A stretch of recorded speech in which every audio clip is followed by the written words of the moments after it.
أعوذ بالله من الشيطان الرجيم. بسم الله الرحمن الرحيم. الحمد لله رب العالمين، والصلاة والسلام على رسول الله وعلى آله وصحبه أجمعين.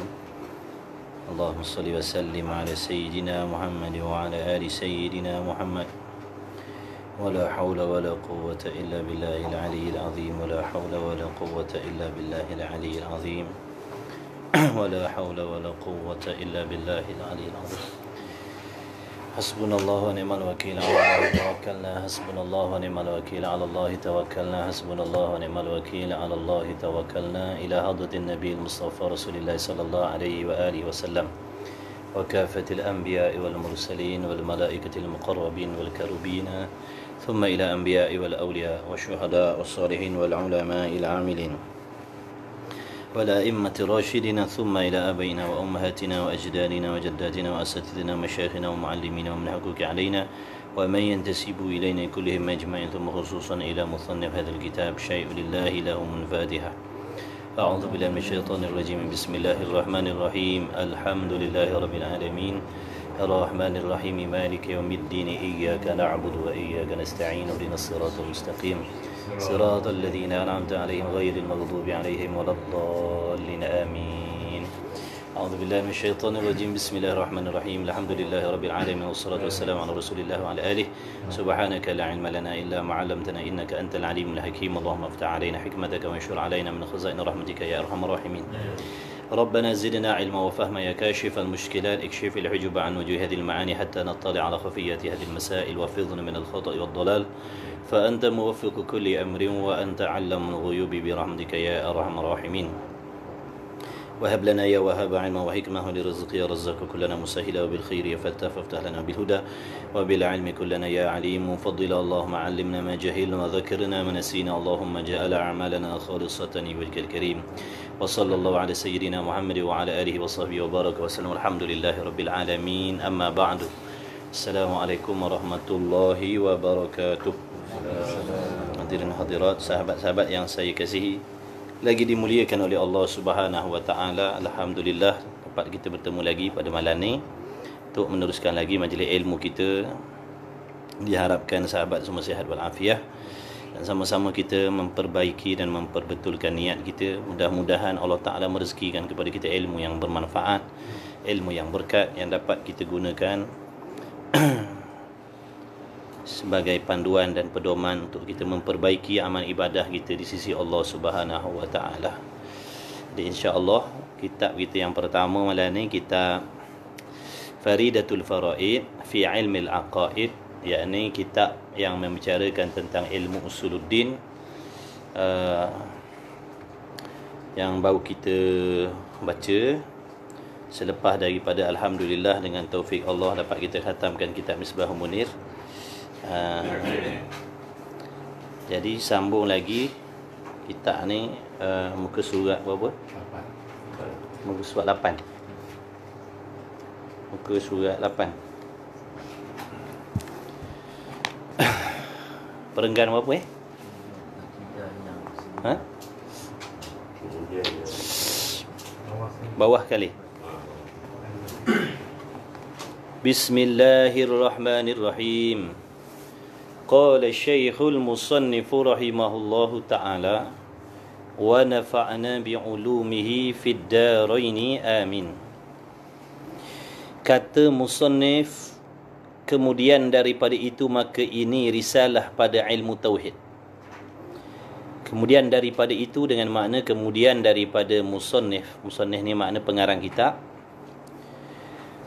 Selepas daripada musannif membaca basmalah, memulakan karangan risalahnya dengan membaca basmalah, yakni bismillah, dan hamdalah, memuji Allah, dan bersalawat salam ke atas junjungan besar Nabi Muhammad sallallahu alaihi wasallam dan kepada ahli keluarganya dan sahabatnya dan pengikut-pengikutnya. Selepas daripada itu kata musannif, maka ini risalah, yakni ini itu, maksud ini itu perkara yang ada di dalam hati dia, yang lagi akan dikarangkan, yang lagi akan dituliskan, yang lagi akan disampaikan, perkara yang ada dalam zihin dia, dalam pemikiran dia. Jadi kemudian daripada itu maka ini makna perkara yang lagi akan dinyatakan ni, risalah, yakni satu kitab yang kecil. Kitabnya kecil tapi isinya sangat-sangat besar, sangat-sangat azim, sangat-sangat mulia. Ini kerana dalam kitab ni, dalam risalah ni nak membicarakan tentang ilmu yang paling mulia sekali, iaitu ilmu akidah, ilmu tauhid. Maka ini risalah pada ilmu tauhid. Apa maksud ilmu tauhid? Yakni pengetahuan yang bersangkut paut dengan mengesakan Allah Subhanahu wa taala. Dan ilmu ini sekira dipelajari, difahami dan direzekikan taufik oleh Allah Subhanahu wa taala untuk seseorang itu beramal dengan dia, maka dia akan menjadi seseorang yang mentauhidkan Allah. Dia akan menjadi seseorang yang mengesakan Allah dalam segala hal. Dalam segala hal, dalam segala waktu, dalam segala hal, dia akan menjadi seseorang yang mentauhidkan Allah zahir dan batinnya. Dalam erti kata lain, dia selamat daripada mensyirikkan Allah, menyengutukan Allah. Sebab tu nama ilmu ni ilmu tauhid. Dan ilmu ni juga dipanggil dengan ilmu usuluddin. Kerana apa? Kerana di dalam ilmu ni menceritakan tentang asas-asas, tunjang-tunjang di dalam agama, iaitu mengenal Allah. Mengenal Allah ni adalah tunjang dalam agama. Perkara yang paling penting sekali dalam agama ialah mengenal Allah Subhanahu wa taala, memahami siapa itu Allah. Mengetahui apakah perkara yang wajib bagi Allah, yang mustahil dan yang harus bagi Allah, serta dalil-dalilnya, serta bukti-buktinya. Itu ilmu mengenal Allah. Dengan maksud mengenal Allah, dengan maksud mengetahui sifat-sifat yang wajib bagi Allah, yang mustahil dan yang harus bagi Allah dengan dalil-dalil, serta mengiktikadkan di dalam hati. Itu maksud mengenal Allah. Dan dipanggil juga ilmu sifat 20. Kerana di dalam ni nak membicarakan tentang 20 sifat yang tak boleh tidak, mesti dipelajari, diketahui, difahami oleh tiap-tiap laki-laki dan perempuan. Dipanggil ilmu usul, dipanggil ilmu sifat 20. Nak bicarakan tentang 20 sifat yang wajib bagi Allah, yang mesti diketahui, yang mesti dipelajari. Baik, jadi dalam kitab ni, dalam risalah ni, dalam kitab kecil ni pada membicarakan ilmu tauhid. Ni bukan nak cerita pasal ambil wuduk, bukan nak cerita pasal istinja, bukan nak cerita pasal taharah, pasal munakahat, bukan nak cerita pasal tajwid, bukan nak cerita pasal hati, bukan. Ni nak cerita tentang akidah, pegangan kepercayaan di dalam hati, ilmu usuluddin, ilmu tauhid, ilmu akidah. Kalau nak tahu tentang pantang larang, syarat, rukun, sah, batal ibadat, tu kena belajar fiqh. Kalau nak tahu tentang ikhlas, tentang maksiat hati, tentang sifat terpuji, tentang akhlak, itu ngaji tasawuf. Nak tahu tentang bacaan Quran yang betul, ngaji tajwid. Jadi ada ilmu, ada peranan masing-masing. Baik, aku himpunkan dia. Makna kata Tuan Pengarang, aku himpunkan dia risalah ini. Makna ilmu yang ada di dalam kitab kecil ni, dihimpunkan ilmu daripada beberapa kitab yang diiktibarkan. Makna daripada kitab yang besar-besar, kitab yang tinggi-tinggi, dikutip ilmu-ilmu dalam kitab-kitab yang besar tu, yang dirasakan penting untuk dicurahkan dalam kitab ni. Jadi banyak kerja dia nak karang kitab ni. Walaupun nampak kecil, tapi nak menghasilkan tu. Rujuk kitab ni, rujuk kitab tu, rujuk kitab ni. Jadi kita ni dah mudah lah. Dah tolong nanakkan, dah tolong masakkan lauk, dah tolong isi lampingkan. Letak depan muka. Tak nak ke? Tak tahulah. Takkan nak tolong suap mulut ke mulut pula dah. Ada tangan ambil lah sendiri. Banyak besar kita. Dia dah tolong carikan. Dia nak cari dalam kitab-kitab besar tu pula, nak menghasilkan ilmu tu pula berapa tahun. Sebelum dia jadi alim, dia nak menjadi alim tu berapa tahun pula. Cik kita bayangkan, sampai tinggal rumah tangga, tinggal kampung, tinggal hobi, tinggal kekasih, tinggal macam-macam. Nak menuntut ilmu. Sungguh. Orang dulu ngaji tak macam kita, 5 tahun lama dah tu. Orang ngaji dulu 15 tahun, 20 tahun. Kita sanggup? Kita tak sanggup nak buat kerja lagi tu. Kita banyak hal dunia yang kita nak kejar. Kita banyak hal dunia nak kejar, betul? Ni buang masa ngaji agama sampai puluh tahun. Bila nak kahwin? Bila nak kumpul getah tak? Dia tak ni. Dia nak belajar ilmu tu pula sehingga dia jadi alim. Sehingga dia boleh beramal dengan ilmu, sehingga boleh dia mengeluarkan mengambil ilmu di dalam kitab-kitab, bukan dalam kitab Jawi. Ilmu-ilmu yang diambil dalam kitab-kitab Arab. Nak baca kitab Arab tu pula, nak baca kitab Arab tu pula, nak memahami kitab Arab tu pula kena mahir banyak ilmu. Nak baca kitab Arab tu dengan nahunya, dengan sorafnya, dengan balaghahnya, dengan mantiknya, dengan lughahnya, dengan nahunya, dengan sorafnya, dengan badi'nya, dengan bayannya. Kita dengar pun apa ilmu tu. Nak menghasilkan ilmu, nak baca kitab tu sendiri. Bukan boleh ambil ilmu lagi, nak hasilkan ilmu, nak baca kitab. Kalau kat pondok maknanya 4-5 tahun tu memang khusus untuk nak belajar baca kitab Arab je. Kan? Ingat senang. Lepas tu dia tolong pula gutik-gutikkan ilmu tu, masukkan dalam kitab ni, supaya kita ni mudah, tak payah nak pergi belajar bahasa Arab, tak payah nak pergi duduk pondok 2, 30, 40 tahun. Cuma buangkan masa 1 jam seminggu. 1 minggu berapa jam? 24 kali 7 apa? 28. Sekali 168 jam, lebih kurang kot. Kita tak pandai matematik. Dalam 168 jam tu ambil 1 jam je. 1 jam je untuk akhirat. Makna untuk ilmu yang menyebabkan amal kita jadi betul. 1 jam seminggu je. Tak sanggup. Badminton berapa, Mak? 2 jam sehari. Seminggu 4 jam. Dah 2 kali. 4 jam untuk nak keluarkan peluh kan? Nampak tak? Allahu Akbar. Dia tolong tuliskan. Itu kata ulama ni, dia akhlak, dia sifat dia macam Rasul. Sebab itulah panggil ulama tu pewaris Nabi. Dia tak pentingkan diri dia sendiri. Dia ingat orang lain. Supaya orang lain pun dapat ambil manfaat daripada ilmu. Ada kita pernah minta suruh dia karang? Tak ada. Dia tolong. Himpunkan daripada beberapa kitab yang diiktibarkan. Aku ambil daripada segala kebunnya.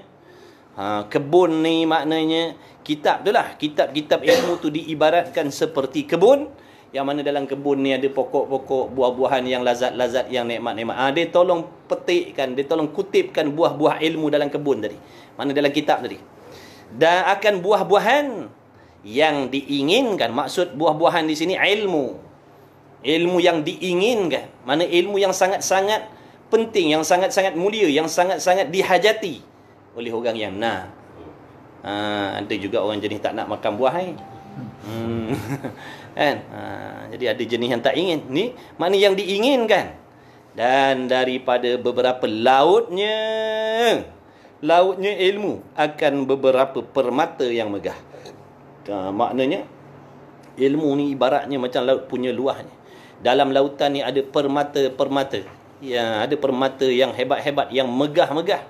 Dan nak dapatkan permata yang megah-megah, yang mahal-mahal ni, maklumlah bukan mudah. Bukan mudah nak ambil permata yang megah-megah ni, yang jarang-jarang jumpa. Nak kena nempuh macam-macam dugaan, cabaran, halangan, nak dapatkan permata yang megah. Nak cerita apa tu, tuan-tuan? Ilmu ni sangat-sangat mulia. Sangat-sangat mulia. Sebab tu sesiapa yang ada dia pada diri dia ilmu dan dia beramal dengan ilmu, dia jadi orang yang mulia di sisi Allah. Walaupun dia orang fakir miskin, walaupun dia sebatang kara atas dunia ni, walau dia tak ada harta sekalipun, tapi dia ada ilmu dan dia amalkan, makna dia dah ada benda yang sangat-sangat mulia. Sebab tu kita tak payah nak heran sangat. Orang lain kaya-kaya, megah-megah, mewah-mewah, tak perlu nak cemburu. Sebab tu kita jangan hormat orang kaya dengan sebab harta dia. Kita hormat seseorang dengan sebab ilmu dan amalan dia. Bukan hormat dengan sebab harta dia. Kalau kita hormat orang kaya dengan sebab harta dia, pangkat dia, maknanya dah hilang 2/3 daripada agama kita. Hormat kerana ilmu dia. Kecuali dia kaya, lepas tu dia alim pula, dia soleh pula, tu lain lah. Makna kita hormat dia, muliakan dia sebab ilmu yang ada pada diri dia, bukan harta dia. B. Ilmu ni tuan-tuan, ilmu dan amal. Sebab apa kita dijadikan oleh Allah? Kerana ada bersangkut paut dengan ibadat. Kan? Tujuan kita dijadikan oleh Allah daripada tiada kepada ada ni, supaya kita beribadat, mengabdikan diri kepada Allah. Dah boleh ke kita nak mengabdikan diri kepada Allah ikut cara kita, ikut rasa kita? Ikut rasa, ikut masing-masing. Dah ada ilmu pula untuk ibadat. Nak mengabdikan diri kepada Allah tu ada cara dia, ada undang-undang yang diajarkan oleh Rasulullah SAW, yang diajarkan oleh utusan Allah. Baru kita tahu cara nak mengabdikan diri kepada Allah, zahir dan batin bagaimana. Lepas tu nak dapatkan ilmu tu dengan belajar. Jadi dengan sebab ibadat tadi yang ada sangkut paut dengan ilmu itulah Allah Ta'ala utuskan para Nabi, Allah utuskan para Rasul. Dengan sebab dia ilmu dan amal, dikeranakan oleh ilmu dan amal, Allah utuskan para Nabi dan para Rasul. Dengan sebab ilmu dan amal, Allah jadikan malaikat. Dengan sebab ilmu dan amal, Allah jadikan langit bumi dan isi kandungnya.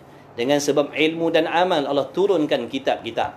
Dengan sebab ilmu dan amal, Allah jadi dunia dan akhirat. Dengan sebab ilmu dan amal, Allah jadikan syurga dan neraka dan sebagainya. Nak cerita apa tu? Nak menunjukkan betapa besarnya pangkat darjat ilmu tu sendiri. Ibaratnya ada orang nak datang tempat kita ni, kita berhabis belanja sampai beratus ribu, nak membuat persiapan sebab dia nak datang. Nak menunjukkan apa tu? Orang ni sangat-sangat hebat sehingga kita korbankan 40,000 nak buat persiapan nak sambut dia datang. Makna bukan orang lekeh-lekeh datang tu. Dengan kapet merahnya, dengan meja bulatnya, dengan pentahnya, dengan macam-macam lagi. Nampak tak? Sebab dia sebab apa tu? Nak muliakan dia. Nak bagi tahu orang yang nak datang ni mulia. Habis puluh ribu sebab dia. Seorang je dia pun. Ni sebab dia ilmu dan amal. Sebab dia ilmu dan amal, Allah jadikan dunia dan akhirat. Allah jadikan malaikat, Allah jadikan nabi, Allah jadikan rasul, Allah jadikan dunia dan akhirat, Allah jadikan syurga dan neraka. Allah jadikan pelbagai jenis nikmat ni semua. Dengan sebab ada hubung kait dengan ilmu dan amal. Betapa besarnya ilmu dan amal ni. Imam Ghazali kata ilmu dan amal ni dua permata. Dua permata yang sangat-sangat megah di sisi Allah. Di sisi Allah. Jadi kalau kita tak ada benda-benda tu, dapat dua ni jadi. Inilah yang akan membahagiakan kita, membanggakan kita besok di hari kiamat. Ilmu dan amal. Biarlah kita kat dunia pakai motor cabut pun tak apa. Kalau dah sakat situ rezeki kita, alhamdulillah. Tak perlu nak rasa rendah hati. Tak perlu nak rasa rendah hati. Tak perlu nak rasa kecewa kalau tak ada dunia, kalau tak ada gerta banyak, kalau tak ada kawan, kalau tak ada sahabat, kalau tak ada tak perlu nak rasa kecewa. Kita kena rasa kecewa kalau kita tak ada ilmu dan amal. Kemudian, jadi ilmu ni sangat payah, sangat berharga. Sebab tu nak dapatkan ilmu ni nak dapatkan ilmu ni payah. Payah nak belajar. Sebab tu Imam Ghazali kata, pertama-tama gunung, pertama-tama bukit yang perlu didaki, yang perlu dilepasi dalam nak beribadat kepada Allah, sehingga sampai maksud kita kepada Allah. Maksud iaitu dapat redha Allah, diterima oleh Allah, dikasihi oleh Allah, diberi nanti di hari kiamat kemuliaan, kebahagiaan. Itu maksud ibadat. Maksud ibadat, tujuan ibadat. Apa tujuan ibadat? Supaya kita diredha, diterima, dikasihi oleh Allah. Nak dapat tu semua, pertama sekali kena daki gunung yang namanya ilmu. Dia ada 7 gunung. 7 gunung. Gunung ilmu nombor 1. Ni pun kita tak terpanjat dah. Gunung ilmu ni pun kita tak terpanjat dah. 6 gunung lagi. Lepas tu kita dah sengih seorang-seorang. Kita dah sengih seorang, aku dah banyak ibadat. Padahal gunung satu tadi pun belum daki lagi. Lepas tu kita dah sengih-sengih dah, hebat dah, soleh dah aku. Tak sangka banyak dah ibadat aku ni. Padahal gunung nombor 1 tadi belum sudah laki lagi. Baru duduk kat kaki bukit baru. Tu pun dengar bunyi rimau, bunyi apa. Tak jadi. Kan? Nak ibadat nak daki gunung, macam-macam kita nak kena fikir. Bahayanya lah. Nak kena ada persiapan, nak kena ada ilmu, nak kena ada senjata, nak kena ubat-ubatan, nak kena semangat yang kental. Betul? Kalau tak boleh daki gunung tau. Orang kata ni kau nak packing-packing ni, semua nak pergi mana? Nak daki gunung lah. Kau kena fikir banyak-banyak dalam tu. Jembalang tanah ada, hantu raya ada, rimau beruang. Kalau jadi apa-apa nanti kan tak ada orang nak tolong.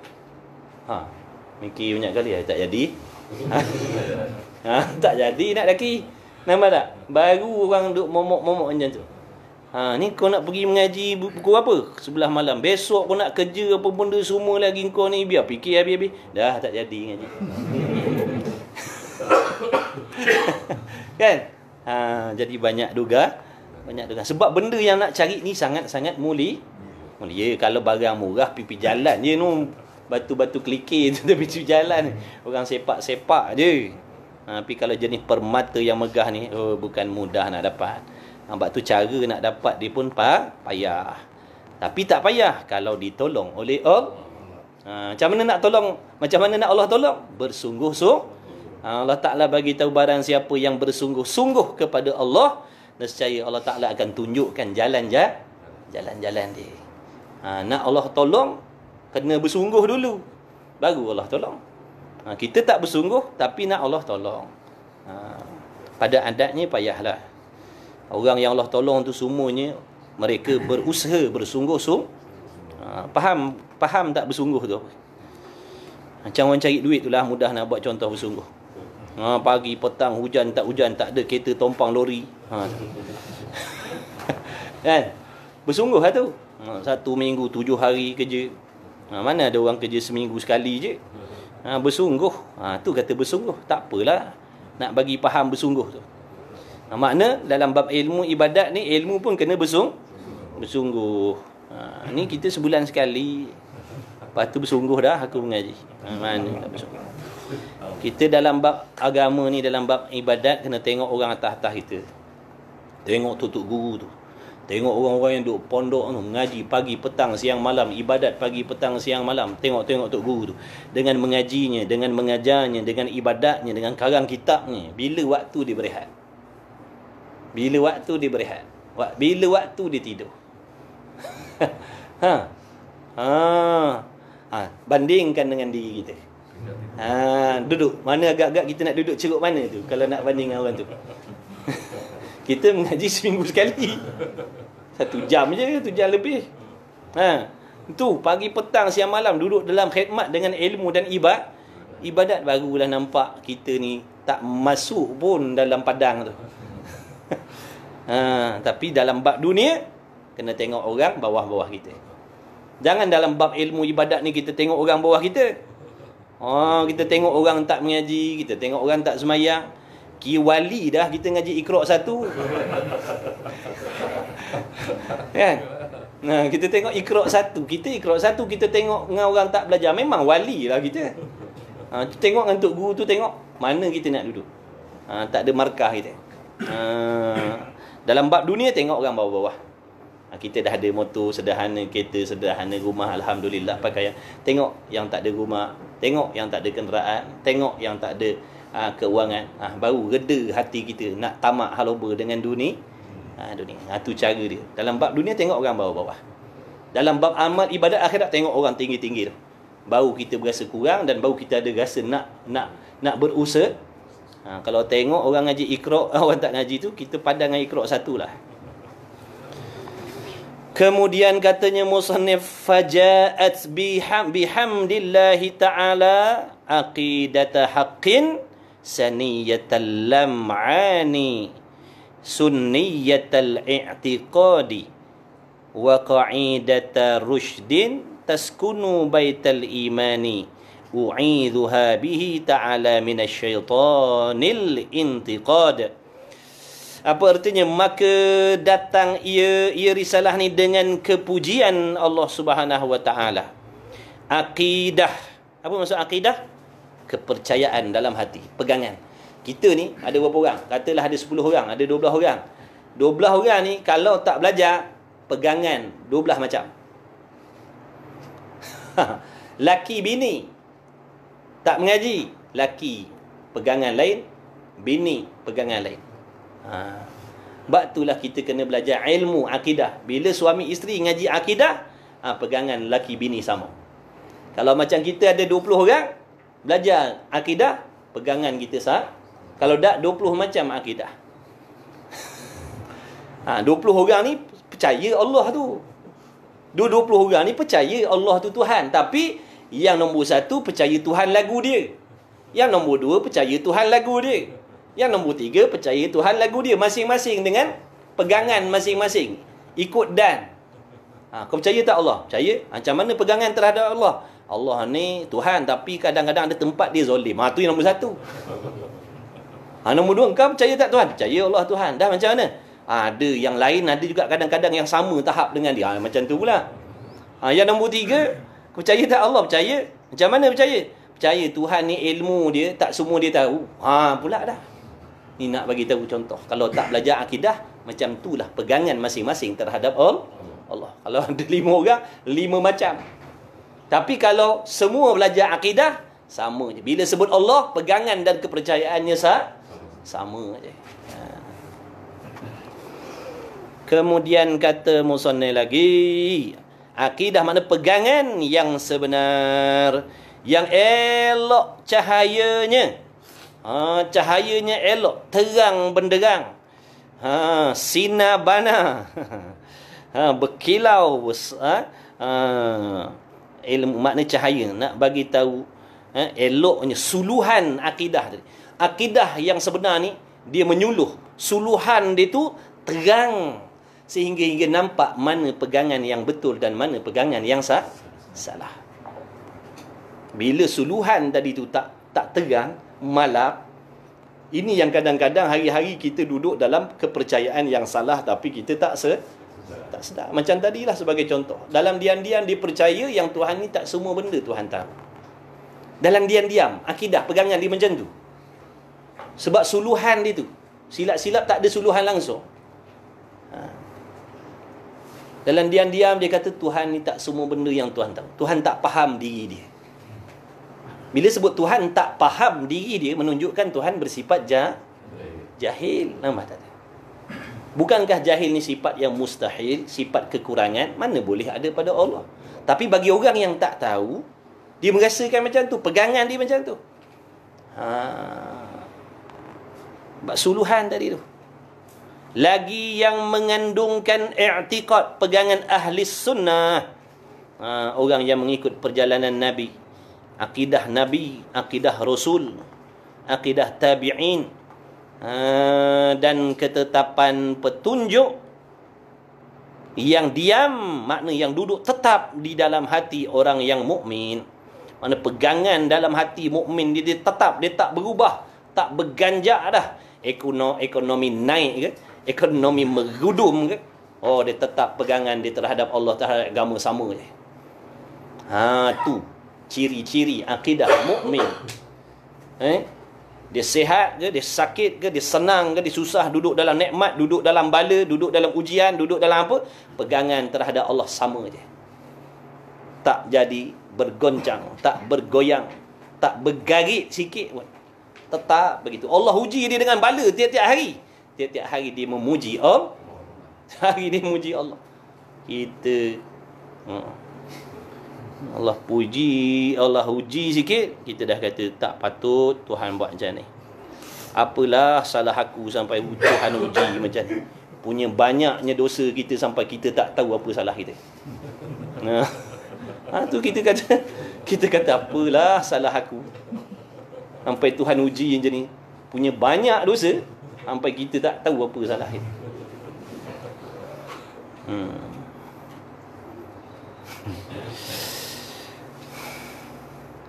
dan ketetapan petunjuk. Jadi tujuan nak belajar ilmu akidah ni, di antara manfaat dia, apa tujuan dan faedah belajar ilmu akidah ni? Supaya akidah kita terhadap Allah jadi tetap, jazam. Jazam ni mana tak bergoyang dah, padat, padu, mantap dah. Tu tak bergoyang dah, ugut lah macam mana pun, benda-benda dunia datang ugut kita, apa saja datang ugut kita, tetap akidahnya tak berubah terhadap Allah. Yang paling penting sekali saat sakaratul maut tu. Tu sangat-sangat penting tu, akidah yang tetap, yang teguh, yang mantap. Sebab tu saat-saat getir kita nak masuk ke alam akhirat. Kalau waktu tu tercabut, tersengit, tercala akidah kita, habislah, na'udzubillah min zalik. Matilah di dalam keadaan kufur di sisi Allah. Wala'iyadzabillah. Bila dah mati dalam keadaan kufur, neraka selama-lamanya. Orang yang mendapat kasih sayang Allah di hari kiamat ni orang yang beriman. Orang yang beriman, walau sekadar iman sahaja tapi tak ada amal, dia akan dapat kasih sayang Allah. Dengan makna dalam hidup di atas dunia ni, pegangan terhadap Allah, terhadap Rasul, terhadap agama benar. Pegangan di dalam Quran sama benar.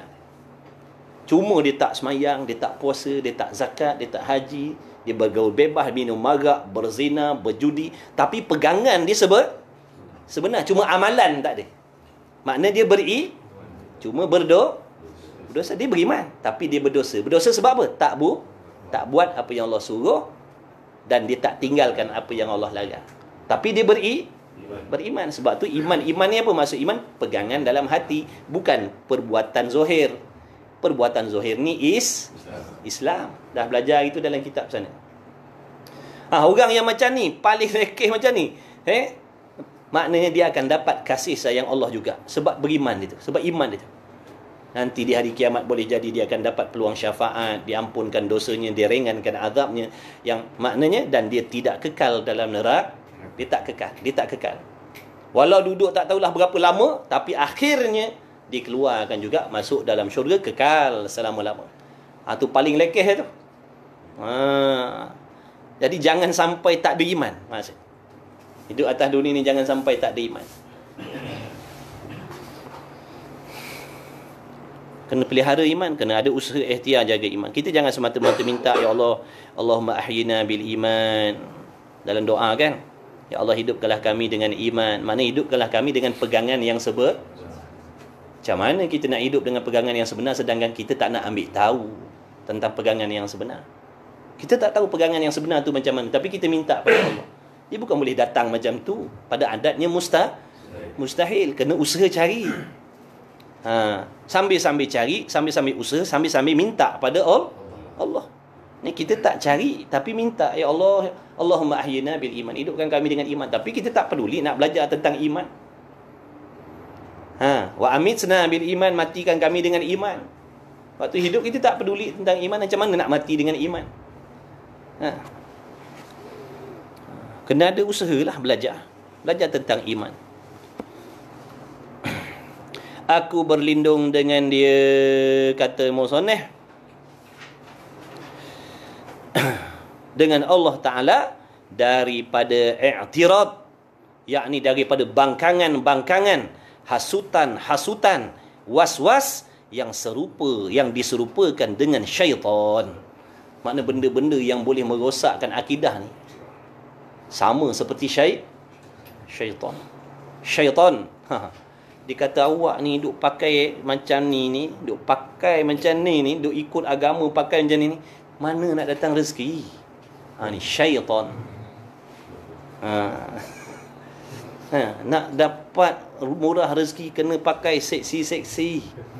Baru perniagaan kita cepat laku, baru orang tertarik dengan perniagaan kita. Kita ni kena jual diri kita. Na'udzubillah min zalik. Dia ada dalam perniagaan ni rupanya ada fahaman, ibaratnya kena marketkan diri dia baru dapat market dia. Dia kena marketkan diri dia tu untuk nak dapat apa yang dia nak. Na'udzubillah. Ini semuanya bukan datang daripada ajaran Islam. Kalau perempuan tu kena pakai make up lawa-lawa, seksi-seksi, body lentik-lentik, baru. Ni maksud dia. Wangi-wangi, belum buka pintu kereta orang luar dah bau dah. Orang jenis macam ni baru mudah dapat rezeki, kata dia. Allah. Mana akidah? Siapa yang bagi rezeki? Benda maksiat tu bagi rezeki. Tengok. Ini pahaman tuan-tuan. Ini akidah ni. Ini pegangan. Ada dalam masyarakat. Tapi mereka menganggap benda ni biar. Allah Akbar. Bagi orang yang tak tahu, dia anggap benda perkataan yang macam ni perkataan yang biasa. Padahal perkataan tu boleh merosakkan akidah. Mana akidah? Kau pegang siapa yang bagi rezeki? Yang lebih teruk lagi, kau gunakan jalan maksiat untuk nak cari rezeki. Walaupun yang diusahakan tu benda halal, tapi dengan cara yang haram, benda tu dah tak halal bersih dah. Dah tak bersih dah. Walau jual nasi lemak pun. Tapi cara kita menjual tu dengan cara yang dia larang oleh Allah, maka pendapatan tu tak 100% halal bersih dah. Dah jadi syubhat dah. Nampak tak ada? Sebab tu dalam Islam disuruh berniaga mengikut syari supaya rezeki yang dapat tadi halal. Nampak tak? Ini biasa tuan-tuan. Di sisi orang-orang yang macam tu biasa betul ni. Bila tak ada agama, dia tak akan dapat membezakan mana yang betul, mana yang salah. Pada mereka ini biasalah. Ini biasa. Oh, benda tu luar biasa. Bukan benda biasa. Biasa di sisi orang kafir, tapi tidak biasa di sisi orang Islam. Islam tak larang nak berniaga, nak bisnes. Tapi jangan sampai melanggar syariat. Sampai ada istilah dia macam tu. Kena marketkan diri kita nak tarik pelanggan. Tu yang sanggup gadai body dia macam-macam. Sebab target dah memang cara dia macam tu, nak dapatkan rezeki. Allahu Akbar. Jahat sungguh. Ni seperti syaitan. Nampak tak? Yang meragu-ragukan diri kita pada agama ni, dia seperti syaitan.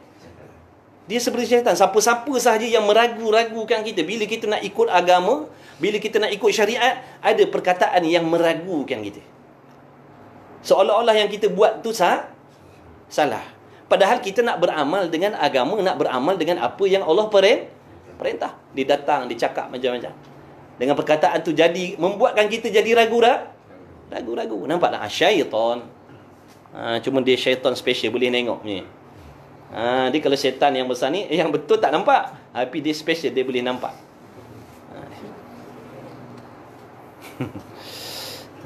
Jahat tak jahat. Orang daripada nak beramal, tak jadi nak beramal dengan sebab perkataan-perkataan jahat macam tu. Tutup syariat ni Allah suruh, betul?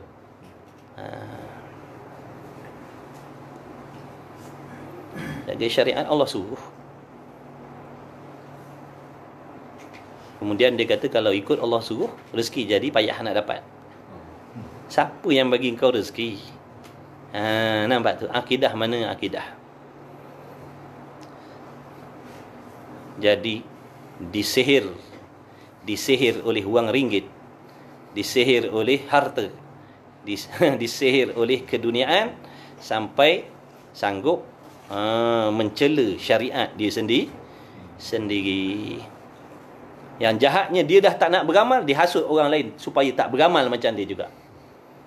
Kalau dia tak beramal tu dia seorang, ni dia hasut orang lain supaya tak beramal macam dia juga. Ini nama sesat lagi menyesatkan. Minta jauhlah, minta Allah pelihara kita semua, ahli keluarga kita, anak bini kita, daripada orang-orang jenis macam ni. Nampak tak? Sebab orang jenis macam ni bukan membaikkan akhirat kita, dia akan merosakkan akhirat. Apa erti kalau kita dapat cari rezeki macam tu? Katalah dengan kita berpakaian macam tu, dengan tak mematuhi syariat ni, kita jadi jutawan contoh, tapi dibakar oleh Allah besok hari kiamat. Apa untungnya? Dalam kubur besok diazab oleh Allah. Tapi kat dunia ni mewah, juta-juta. Orang sanjung, orang respect, orang hormat dengan sebab kekayaan yang kita perolehi dengan cara yang tak halal tadi. Boleh je kita nak nikmat benda tu. Tak mustahil Allah boleh bagi. Tak mustahil Allah boleh bagi. Kalau tu yang kita nak, Allah boleh bagi. Tapi nanti hari kiamat fikirkan balik. Makna balasan yang kita nak hadap selama-lama tu besok macam mana? Boleh. Allah Maha Pemurah lah atas dunia ni. Kita nak apa dia boleh bagi. Kita nak apa dia boleh bagi. Tak kurang pun. Silap-silap berlipat kali ganda lagi dengan apa yang kita nak, dia boleh bagi. Tapi fikirkan balik, bila aku mati, nak hadap balasan tu, nak hadap berapa lama tu balasan azab tu? Bukan sehari dua, selama-lama. Mana pergi juta-juta tadi? Boleh tak nak ambil balik juta-juta tu, nak tolong nak tolong selamatkan kita? Cagarkan benda juta-juta dengan cara haram tadi tu, nak sogok malaikat supaya jangan azab kita. Boleh? Boleh? Tak, Bu? Kena fikir panjang. Rezeki biar sedikit tapi barakah. Jangan banyak tapi dapat dengan cara yang haram. Makan jadi darah daging, lepas tu bagi anak bini makan pula. Makanan ni bagi kesan pada hati kita. Jadi darah daging. Nampak tak? Sebab tu dalam nak cari rezeki kena fikir masak-masak. Kena fikir betul-betul. Sebab nak jadi darah daging. Darah daging. Dapat rezeki dengan cara macam tu, lepas tu bagi anak-anak makan. Lepas tu anak jadi macam-macam, kita gak yang pening. Padahal kesan daripada usaha kita sendiri. Cara kita. Beruntunglah orang-orang yang Allah Ta'ala bagi petunjuk. Beruntunglah orang-orang yang Allah selamatkan daripada sihir tu. Daripada sihir. Kemudian katanya musannif rahimahullah, tu kasih sayang Allah lah tu. Nampak tak? Dalam keadaan kita lalai, leka, lena, tiba-tiba Allah ambil kita, sedar. Tu maknanya kita dapat perhatian yang khusus daripada Allah. Kena syukur banyak-banyak. Kena puji Allah banyak-banyak. Alhamdulillah ya Allah, kau keluarkan aku daripada mabuk dunia yang macam tu. Daripada tak waras jadi waras. Asy'ariyatal masyrabi malayuwiyatal ma'rabi fataniyatal ibarati bayaniyatal isyarati. Yang dibangsakan kepada Imam Abil Hasan Al-Asy'ari madhabnya. Jadi akidah ni yang kita nak belajar dalam kitab ni mengikut perjalanan yang ditunjuk ajar, mata pelajaran yang ditimbulkan, mata pelajaran yang dibuat, yang diciptakan, yang direka oleh Al-Imam Abul Hasan Al-Asy'ari. Jadi dia ilmu tauhid ni mata pelajaran lah. Rasul tak ajar sifat 20 pada sahabat. Nampak tak? Ilmu sifat 20 ni lah dia. Pengarang dia, pencetus dia, Abil Hasan Al-Asy'ari. Jadi dia buat ilmu ni, mata pelajaran ni, dia karangkan mata pelajaran ni dengan tujuan nak memberi faham kepada kita tentang akidah terhadap Allah, terhadap Rasul, terhadap akhirat dan sebagainya. Mata pelajaran. Nak bagi faham lah. Adalah mata pelajaran dia. Nak faham kira-kira. Mata pelajaran dia ilmu hisab, matematik dan sebagainya. Macam tu. Yang dibangsakan kepada Imam Abul Hasan Al-Asy'ari mazhabnya. Lagi pula kepada Melayu bahasanya ni. Khutbah kitab lagi ni, belum masuk cerita lagi tuan-tuan ni. Ni dia punya apa? Goreng dulu baru. Apa? Mukadimah dia. Kalau lagu apa? Intro. Intro dia. Takkan tiba-tiba nak chorus je, gila. Tiba-tiba pegang mic je. Tu menjerit macam lagu She's Gone tu kan. Nak putus urat-urat. Takkan tiba-tiba nak menjerit yang tu. Dia seselu. Lepas tu baru dia tarik. Tiba-tiba dia kata mana sifat 20 tak ada pun. Relax dulu. Hero pun belum jumpa kekasih lagi tak? Macam cerita tak? Cerita petang-petang Korea macam-macam. Sampai orang tak peduli laki. Dia lebih pentingkan TV pada laki dia. Sanggup tak tinggal TV untuk laki balik tak nak buka pintu. Tu tengok. Dia punya sihir. Dia ada sihir tak TV ni? TV handphone dia ada sihir. Dia ada sihir. Dia gali suami. Dia tak layan suami dia, gali kena sihir. Yang dibangsakan kepada Imam Abul Hasan Asy'ari, lagi pula kepada Melayu bahasanya. lagi pula kepada Fatani tuturannya. Makna tuturan dalam kitab ni ikut orang-orang alik sana, Fatani, orang Patani Thailand sana. Lagi pula kepada kenyataan isyaratnya. Tunazzalu baina nadhairiha manzilatal insani minal ain tufaddalu 'alaiha tafdilal 'iqyani 'alal lujaini. Ditempatikan dia, makna dia risalah ni diletakkan segala umpamaan di antara umpamanya mana nak bandingkan dengan ilmu-ilmu kitab-kitab tauhid, kitab-kitab akidah yang lain, daripada beberapa risalah yang kecil pada tempat rupa yang di tengah mata. Makna dalam banyak tu dia yang jadi tumpuk. Ni dipuji kitab dia ni. Dipuji kitab dia supaya orang nak belajar. Kita tak salah nak promosi kita punya barang, tapi jangan dengan syarat jangan pelekeh barang orang lah. Tu tak boleh. Itu khianat nama dia. Mari beli ni barang hiasan yang saya jual ni mah tu kedai sebelah tu. Itu tak ori tu, itu apa buat ukir macam tu. Ni jangan macam tu. Kita promote kita punya, tapi jangan syarat jangan pelekeh orang lah. Barulah betul cara ni. Ni tak promote barang kita, duk pelekeh barang orang. Tak boleh. Tak kena tu. Menyalahi tu. Mari beli pakaian saya buat ni. Ni terbaik, orang lain semua hapraknya barang. Sini nombor 1. Jangan buat lagu tu. Orang berniaga selalu macam tu lah. Bukan orang berniaga sini, ini semua mengaji, alhamdulillah. Boleh jadi dulu-dulu ada. Sekarang tak ada, dah belajar. Tu nama beramal kan. Tak apalah. Nampak tak? Peniaga pun kena mengaji. Dengan dia mengaji tu dia akan jadi peniaga yang baik di sisi Allah. Dia tak tipu orang. Kalau dia akan tunaikan hak orang. Macam tu. Barulah halal pendapatan dia, barakah. Dapat sikit pun cukup, alhamdulillah. Lapang hati, tak sakit perut tengok orang lain dapat nikmat. Tapi kalau rezeki tak berkat, biarlah beribu-ribu pun orang lain dapat nikmat, kita jadi sakit perut tengok. Padahal yang ada dalam tangan ni pun kita tak tersyukur lagi. Bila tengok orang lain dapat, kalau aku dapat dia punya, tu jadi tu tanda-tanda rezeki tak ada berkat. Nak tahu rezeki kita berkat tidak? Bila kita dapat, kita boleh beribadat. Kalau perniagaan, semakin luas perniagaan dia, semakin dekat diri ni dengan agama, dengan Allah. Tapi makin banyak dia punya bisnes, makin jauh pada agama, itu tanda dia punya bisnes tak ada berkat sisi Allah.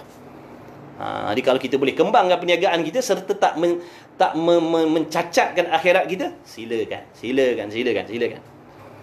Tapi kalau dengan kita buka lagi cawangan berniaga, buka lagi cawangan, apa tu menyebabkan kita daripada mengaji tak dapat mengaji dah, daripada semayang dah tak boleh semayang dah. Ni jaga-jaga. Jaga-jaga. Dapat kaya tu boleh, tapi yang sebelah sini makin lama makin jauh, makin lama makin jauh. Permainan dunia. Pada tempat rupa yang di tengah mata dan dilebihkan dia atas sekaliannya seperti dilebihkan emas di atas perak. Dia nak promosi dia punya kitab dia supaya orang rajin mengaji. Bila orang rajin mengaji kitab dia, dia dapatlah saham akhir. Inilah yang masuk dalam kata sedekah jariah ni. Pahala jariah. Ilmu yang bermanfaat. Ilmu yang bermanfaat ni ilmu akhirat je ke? Dah, ilmu dunia pun ilmu manfaat. Kita pandai jahit baju, kita ajar orang ilmu menjahit baju. Bila kita mati, orang gunakan ilmu tu, kita dapat pahala. Tapi tak sehebatlah pahala akhir, pahala agama, pahala ilmu akhirat. Kita pandai masak, kita ajar orang masak. Ilmu manfaat lah tu. Tu jadi jariah kita tu. Jariah kita tu. Bila kita mati besok, kalau andai kata kita ajarkan orang-orang ilmu tu semua tadi dengan ikhlas, dapatlah kita besok dah mati tapi pahalanya sampai berterusan. Ilmu manfaat. Tapi kalau ilmu yang tidak manfaat, bahkan ilmu yang maksiat, kita ajar orang. Kau kalau nak cari rezeki, kau kena dedah-dedah aurat. Orang beramal dengan tu. Orang beramal dengan ilmu kita tadi tu. Nak dapat rezeki, kena buka aurat. Kita ajar orang macam tu. Orang beramal, kita mati kena azab hari-hari. Sebab kita yang buka jalan maksiat tadi. Orang lain beramal, dia pula buka lagi kelas pula dah, hajar lagi. Dah banyak saham yang dia dapat. Kita ajar orang pakai baju ketat-ketat. Kita meninggal, selagi orang tu pakai baju ketat-ketat sebab dek kita, sampai azab lah pada kita. Kemudian katanya musannif lagi, dilebihkan di atas sekalian seperti dilebihkan emas dan perak. Hariyata. Kau 12 lah. Hariyata bi ay yuhrasa 'alaiha wa tuhdara fi sawaida'il fawadi wa haqiqatan bi an turfa' 'ala minassati tarjihi wal i'timadi. Sebenar dengan bahawa dilobakan.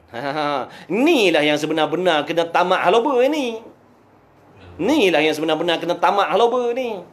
Tak boleh tidak, aku nak juga. Kok mana-mana pun aku mesti nak juga, apa cara sekalipun. Tu barulah betul tempat nak loba. Loba dunia, tinggal gak. Loba dunia, mati gak. Dahlah nak cari berhempah pula sampai tak mengaji, tak semayang, tak jaga agama. Lepas tu hilang lah pula tu. Lepas tu kena azab pula dah. Cerdik ke cerdik? Sebut dalam kitab Ta'limul Aulad ni, dia kata itulah cara hidup orang yang bodoh, kata dia. Dalam kitab tu dia cakap sebiji-sebiji. Kalau tumbuk muka kita ibarat ngaji kitab tu. Dia kata, wahai orang yang bodoh, katanya dalam kitab tu. Tak boleh tahan lama ngaji kitab tu. Kena bodoh hari-hari. Tapi betul dia cakap macam tu sebab apa? Nak suruh jijak kat hati kita. Kalau kita cakap wahai orang yang tidak memahami, kita relax je. Kan? Wahai orang yang tidak memahami, kita sengih je. Tak ada rasa apa. Wahai orang yang bodoh, menusuk kalbu. Nampak tak? Itu peranan tu hikmah. Sebab tu ada kadang-kadang musannif ni bahasa dia macam tu. Sebab apa? Nak bagi masuk dalam hati kita. Sebab hati kita ni dia ada keras, ada lembut macam tu. Orang yang hati lembut, usap-usap berasa dah. Tengok macam orang-orang hebat-hebat tu cakap ayat, baca Quran ayat melangih melalak dah dia. Kita kata pahal pula ni. Kita ada pernah jumpa ada alim ulama, bila baca je Quran, melangih dia, melaung dia, menangis. Sampai macam tu lembutnya hati dia. Kita sebut pasal azab. Kita ketawa, terbahak-bahak lagi dengar. Nampak tak hati kita macam mana? Sebab tu hikmah, ada bahasa keras, ada bahasa kasar. Sebab apa? Nak tujukan kepada hati-hati yang tertentu. Nak tujukan kepada hati-hati yang tertentu. Tak boleh nak cara berlembut. Dalam Quran kan pun sunnah dia macam tu. Ada tempat Allah puji elok-elok, ada tempat Allah nasihat elok-elok, ada tempat Allah gunakan perkataan yang keras ke manusia ni. Ada kalanya terlebih hina daripada binatang lagi. Bahkan lebih daripada binatang lagi. Tu nampak tak macam mana tu? Nak tuju pada siapa tu? Nak tuju pada hati-hati yang jernih macam tu. Kita tak faham, kita apalah ulama ni. Dah ulama tapi bahasa macam tu. Kita yang bodoh tak erti. Kita yang tak erti. Dia nak tujukan pada hati kita yang keras tu. Sebab dah cakap berlembut-berlembut, kita tak faham juga. Nasihat dah cakap elok-elok, tak faham juga. Itu yang keluar bodoh tu. Sebab dia sayang kita. Macam kita tahu mudarat dunia, macam kita dengan anak kita lah.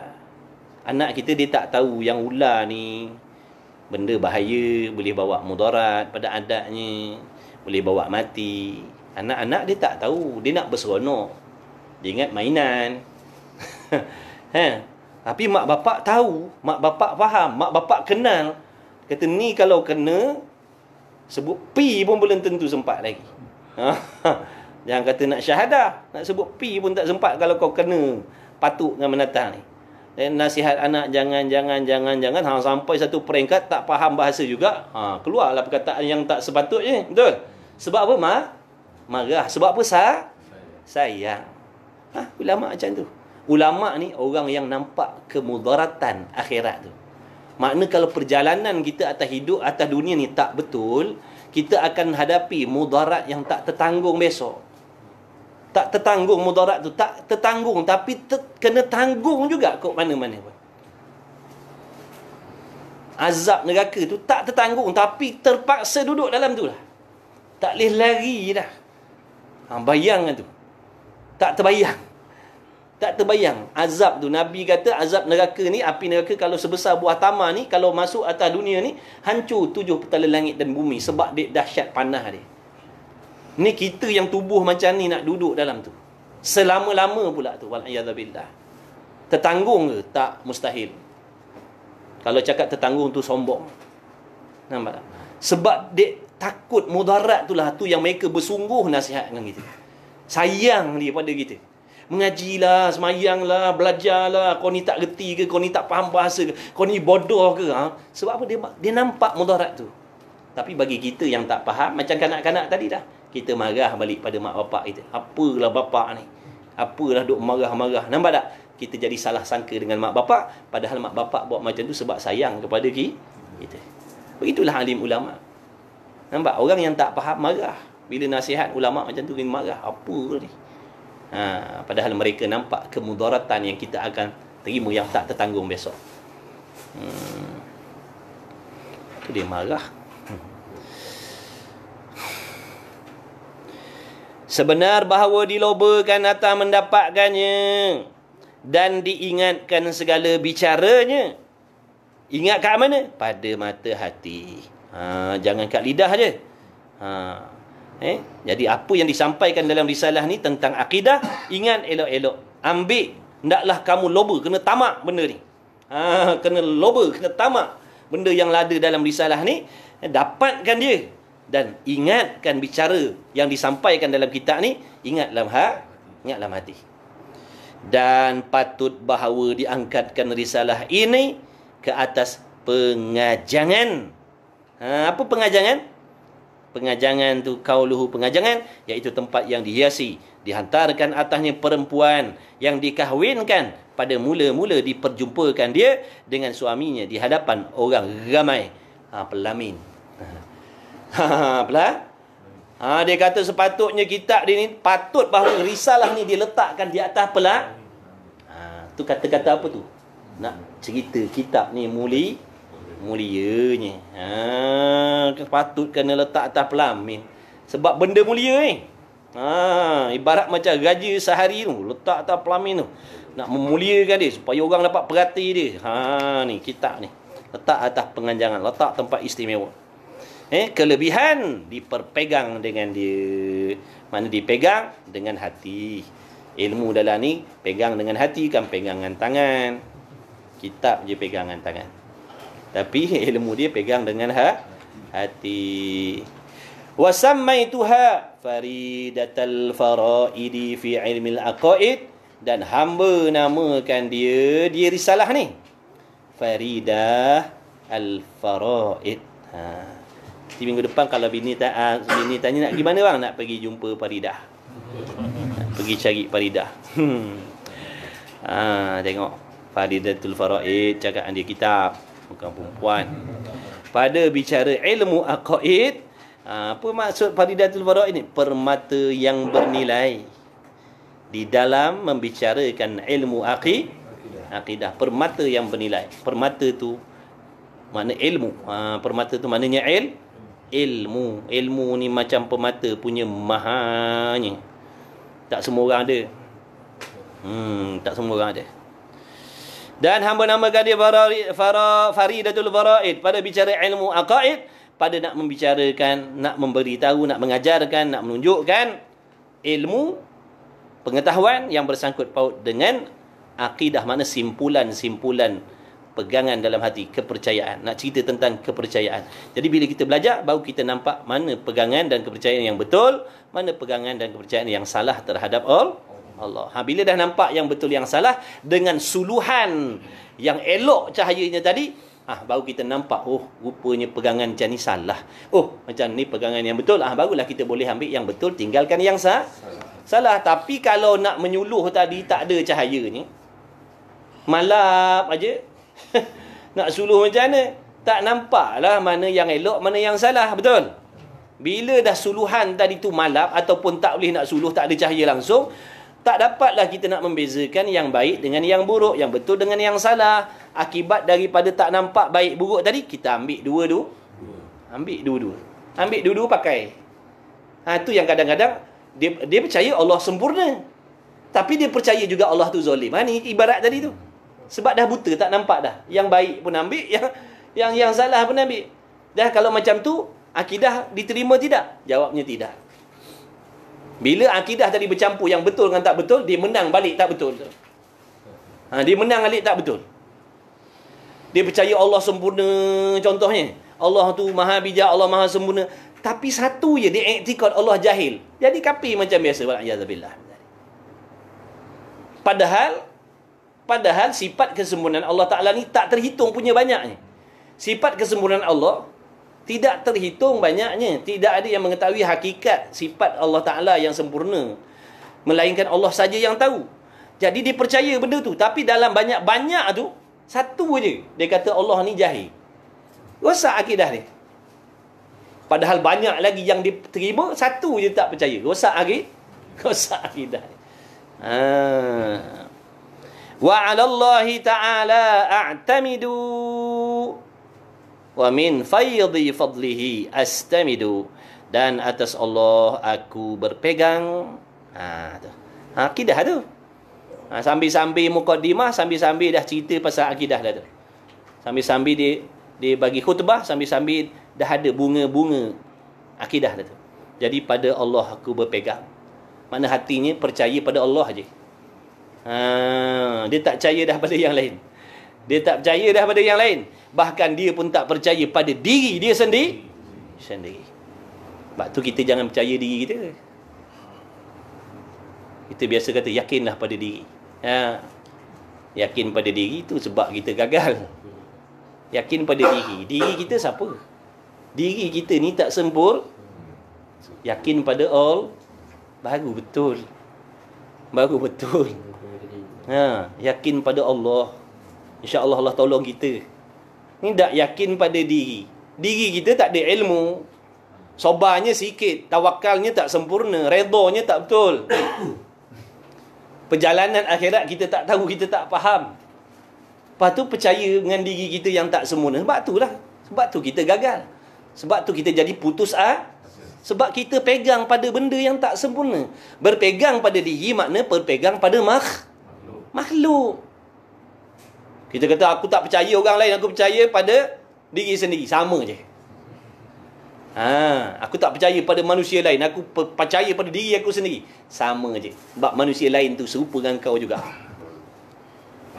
Percaya pada Allah, barulah betul akidah. Ni percaya pada diri. Diri pula akidah tak betul. Diri pula tak faham agama. Diri pula terpengaruh dengan benda-benda orang kafir ni. Percaya pada diri yang macam tu, rosak lah. Percaya pada agama, percaya pada Allah. Tu akidah nampak. Banyak terpesong akidah. Mudah-mudahan Allah ampunkan. Mudah-mudahan Allah bagi petunjuk, baiki akidah kita semua. Allahumma amin. Mudah-mudahan Allah ampunkan atas kelemahan kita, kecuaian kita. InsyaAllah. Nabilah. Dan atas Allah aku berpegang, dan daripada limpah kurnianya Allah aku menuntuti pertambahan. Mana dengan sifat lemah lembut Allah, dengan sifat Allah Ta'ala tu maha pemurah, aku menuntuti, aku minta pertambahan, minta tambah berkat dan macam-macam lagi daripada Allah. Wallahu a'lam. Ke surat 10. Tak. Satu lagi. Kita pernah bagi hati pinjam. Bab yang ketiga. Bismillahirrahmanirrahim. Minum. Second half kena minum. Bismillahirrahmanirrahim.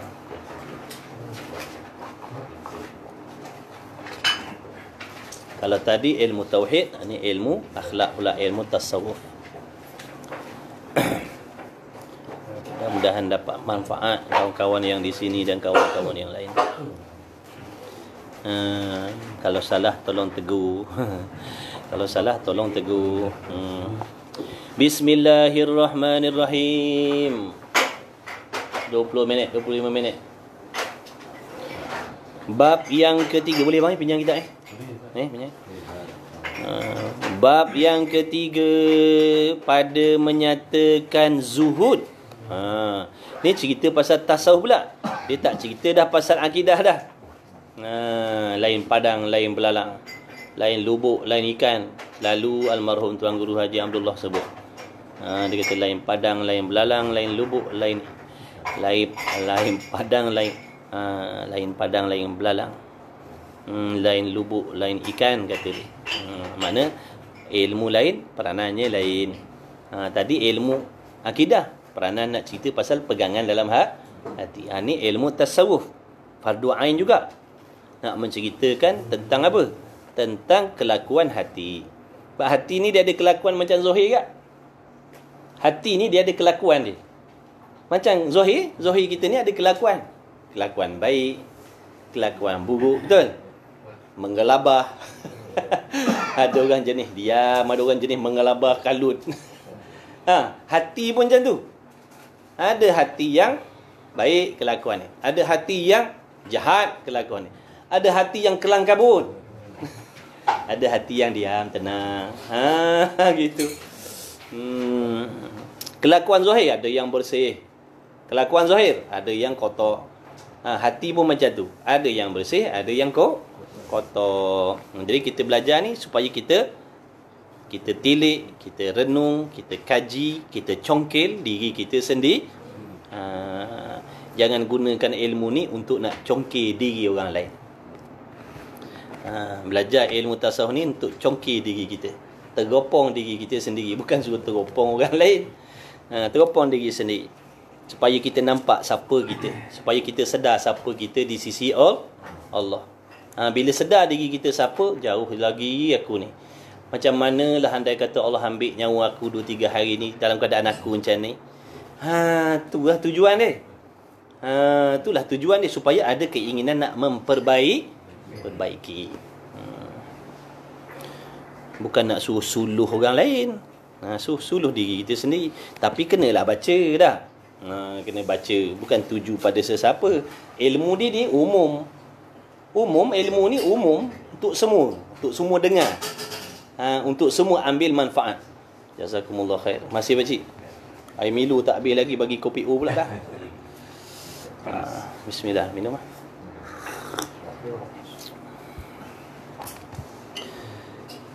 Bab yang ketiga pada menyatakan zuhud. Zuhud. Kita kadang-kadang dengar orang cakap zuhud. Zuhud ni sifat. Zuhud ni sifat dalam hati. Zuhud sifat dalam hati, tak boleh tengok. Dia sama macam takabur, tuan-tuan. Takabur sifat hati. Tak boleh tengok dengan mata. Tak boleh tengok dengan mata. Kita tengok orang tu pakai pakaian yang hebat-hebat, pakai kenderaan yang hebat-hebat. Kita kata takabur orang ni. Salah dah kita tu. Sebab takabur ni benda dalam hati. Hebat kita boleh tengok. Nampak tak? Hebat kita boleh tengok. Samalah kita kata orang ni riak orang ni. Tengok orang pegang basbeh orang pegang basbeh, pilih ikan kat pasar. Riak sungguh orang ni. Hebat. Hebat mu boleh tengok hati dia. Sebab riak ni sifat kita banyak silap.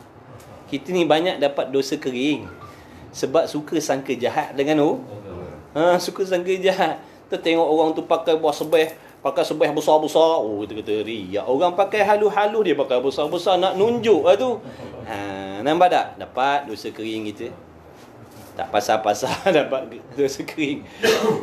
Riak ni sifat hati. Bukan zahir. Yang tahu benda ni Tuan empunya badan dengan Allah. Tapi silap-silap Tuan empunya badan pun tak tahu. Sebab apa? Tak kenal. Yang kata riak tu apa? Tak kenal, mana tak perasan lah. Sebab tu disuruh kenal.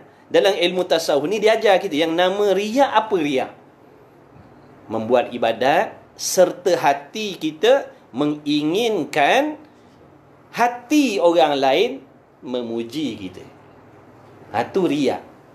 Semayang ke puasa ke, ikutlah kita buat ibadat. Sambil-sambil tu harapan hati kita, mudah-mudahan kalau macam saya kat depan ni, harapan hati saya ni, harapan saya, hati-hati kawan-kawan ni semua rasa bangganya, hebatnya tu, bagusnya tu, oh dia puji ni. Saya harapkan benda tu daripada dalam hati-hati tuan-tuan. Itu namanya riya. Itu nama dia. Dah saya nampak ke? Saya nampak ke? Tak nampak. Bab riya ni benda dalam hati. Tuan-tuan nampak tak? Tuan-tuan tak nampak tak?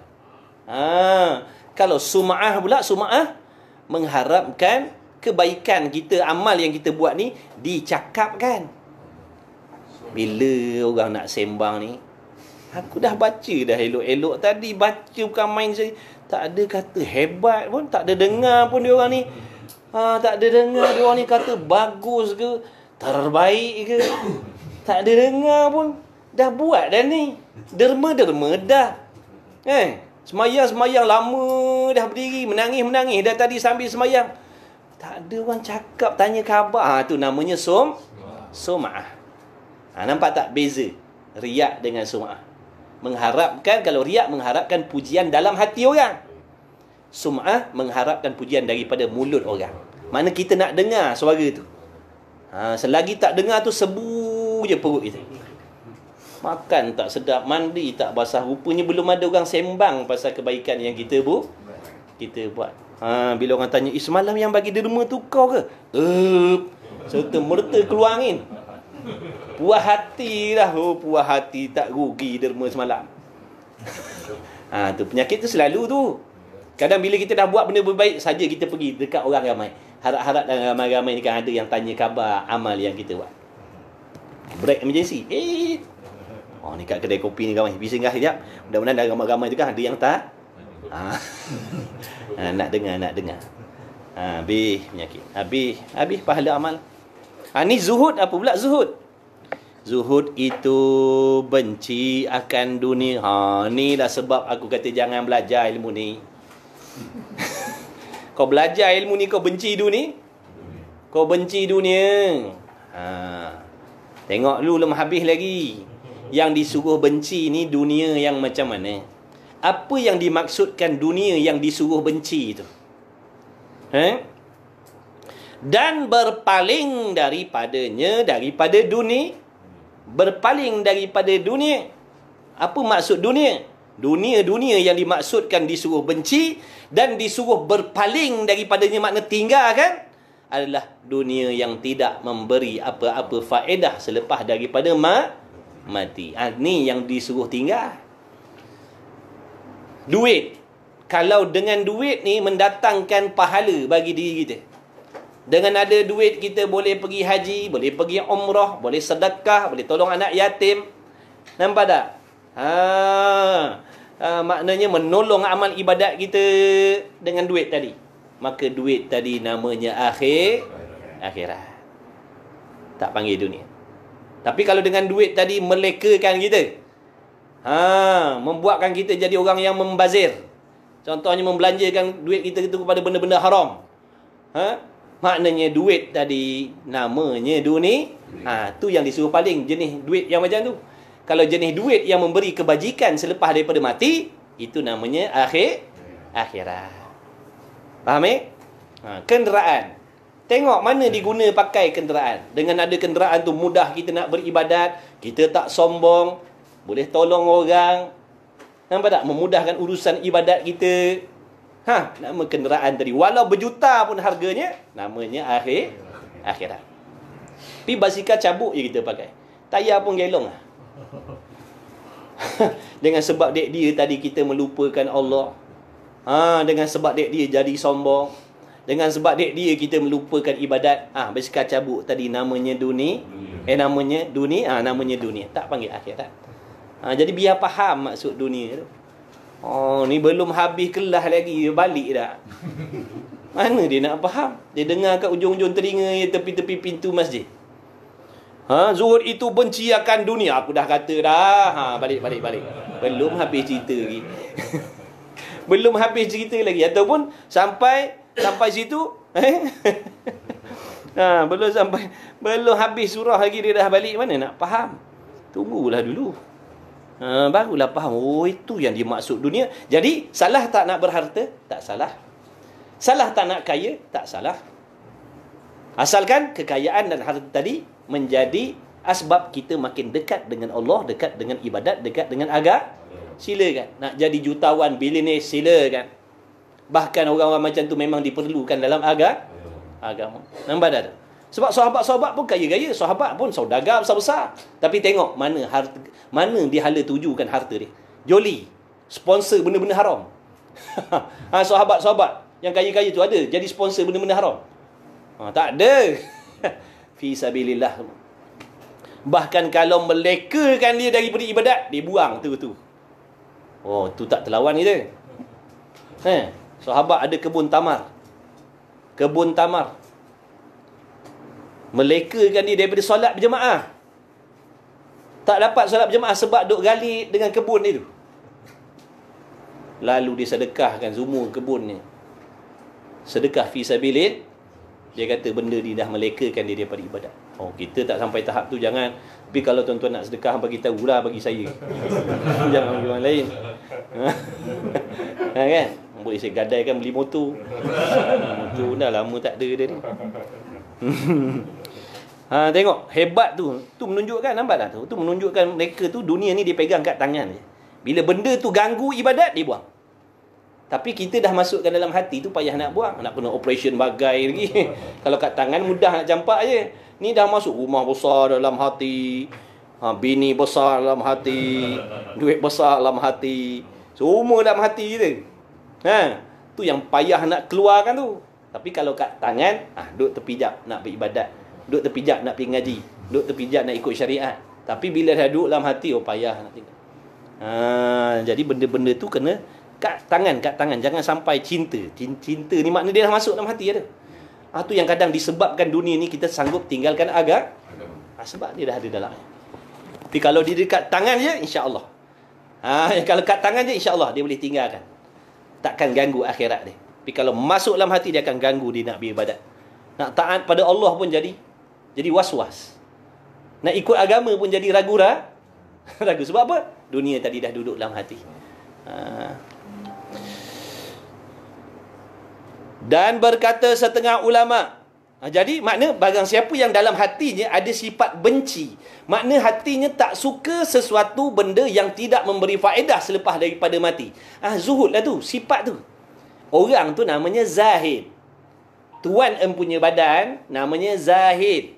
Sifat dalam hati tu namanya zuhud. Zuhud ni sifat dalam hati tu. Bila orang tu ada sifat tu, dia dipanggil zahid. Orang yang zuhud maksud dia. Orang yang dalam hatinya benci terhadap dunia. Apa maksud dunia? Benci terhadap dunia yang melalaikan daripada akhirat. Macam tu. Dan berkata setengah ulama, iaitu meninggalkan kesenangan dunia. Makna benda mewah-mewah dunia ni dia tinggalkan sebab apa? Ditinggal sebab apa? Sebab kerana nak menuntut akan kesenangan akhirat. Kata setengah ulama, maksud zuhud macam tu. Dia meninggalkan kesenangan dunia sebab nak mencari kesenangan akhirat. Dan berkata setengah ulama yang lain, zuhud ni jadi banyak definisi dia. Banyak definisi. Yang pertama tadi apa? Benci akan dunia. Dan meninggalkan makna benci kepada sesuatu yang tidak memberi faedah lepas daripada mati. Benci kepada benda-benda yang melekakan dia daripada Allah.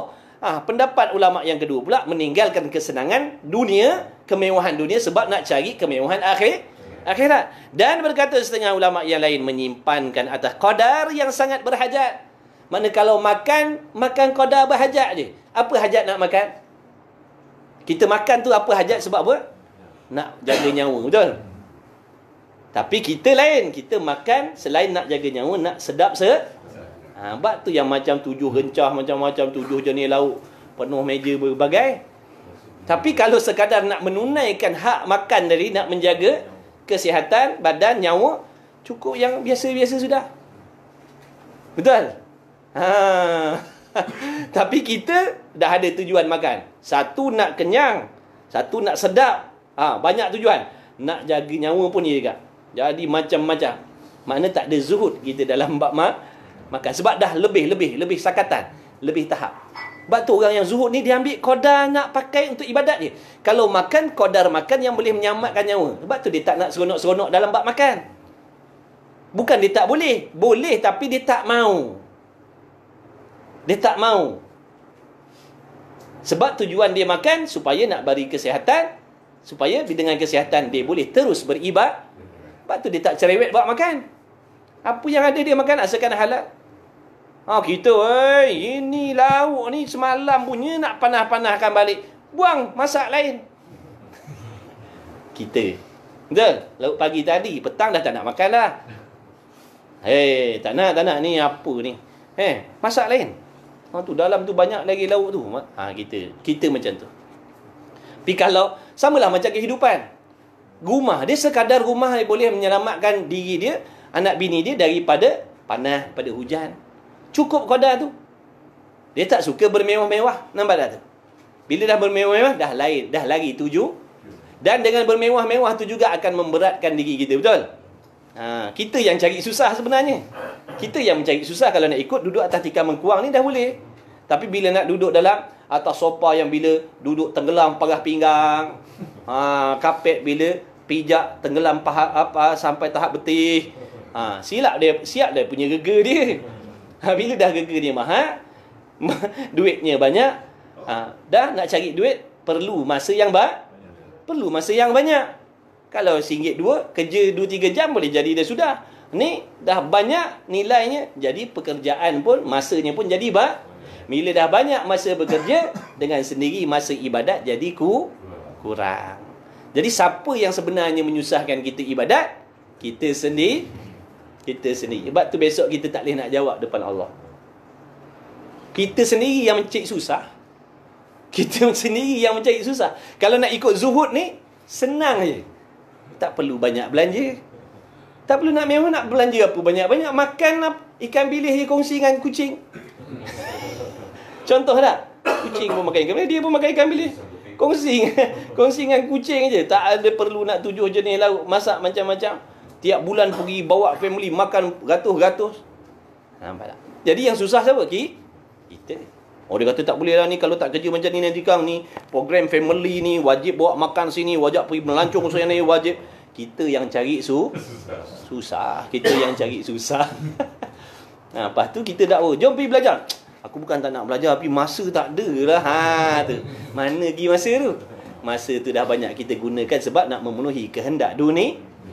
Tapi kalau kita zuhud, insya-Allah berpada-pada dalam bab makan, berpada-pada dalam bab pakaian, berpada-pada dalam bab tempat tinggal dan sebagainya, insya-Allah ada masa kita nak beribadat. Sebab kita tak banyak masa nak dibuangkan untuk nak mencari rezeki.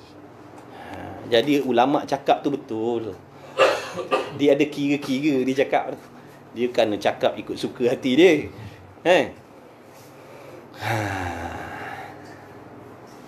Dah kalau dah belanja besar, dah tentulah kerja kena lebih, betul? 8 jam tak cukup. Tu yang kena overtime, part time. Sampai dah no time dah. No time. Lepas tu long time no see. Lama tak jumpa dah. Sebab apa? Dah habis time dia tadi. Allahu Akbar. Zuhud. Berkata meninggalkan menuntut yang tiada ada. Tadi menyimpan atas qadar yang sangat berhajat daripada barang yang diyakinkan akan halnya barang tadi. Dan maksudnya dia ambil sekadar nak guna je. Lebih-lebih dia tak mau. Lebih-lebih dia tak nak. Dia ambil qadar nak guna, nak pakai untuk ibadat dah. Lepas tu dia pakai sederhana asalkan tutup aurat, alhamdulillah. Dia tak perlu nak mewah-mewah. Zuhud sifat hati. Dan berkata setengah yang lain meninggalkan menuntut yang tiada. Yang tiada ada hingga habis barang yang ada. Selagi ada, dia tak cari yang lain. Selagi duit dia ada, dia tak cari. Bila habis, baru dia cari. Kita dalam peti sejuk, makanan belana lagi. Berah. Setengah tong lagi. Kita dah kata, apa nak makan besok ni? Kita dah risau dah. Apa nak makan ni? Duit dalam bank ada lagi tu. Apa rezeki kita? Jadi risau. Ni geng-geng ni, selagi ada dia tak cat. Kita boleh ikut. Kita tak boleh ikut ni.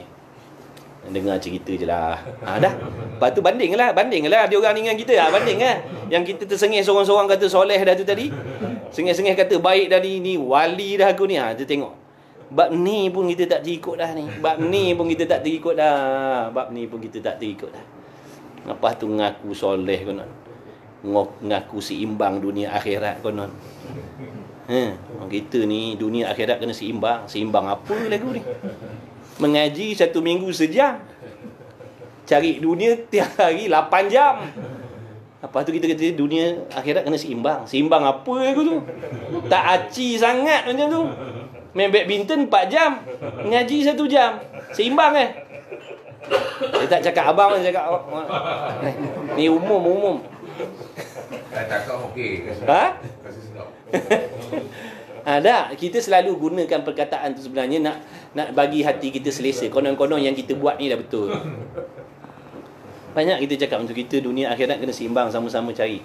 Mana sama kita cari? Hal dunia pun dah 8 jam kita cari. Dalam bab tu tak masuk lagi hiburan, tengok TV dan sebagainya. Tapi dalam bab mengaji agama 45 minit je kat surau. Tu pun AJK suruh hantar surat dah. Ustaz berhenti, masa lebih lah. Ada jenis AJK kurang ajar ni.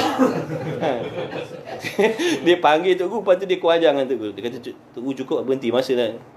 Masa dah cukup lah. Dia panggil Tok Guru ajar dia. Sampai bad time dia ajar Tok Guru, masa dah habis. Kurang ajar punya nak murid. Ngaji nak, api adab tak ada.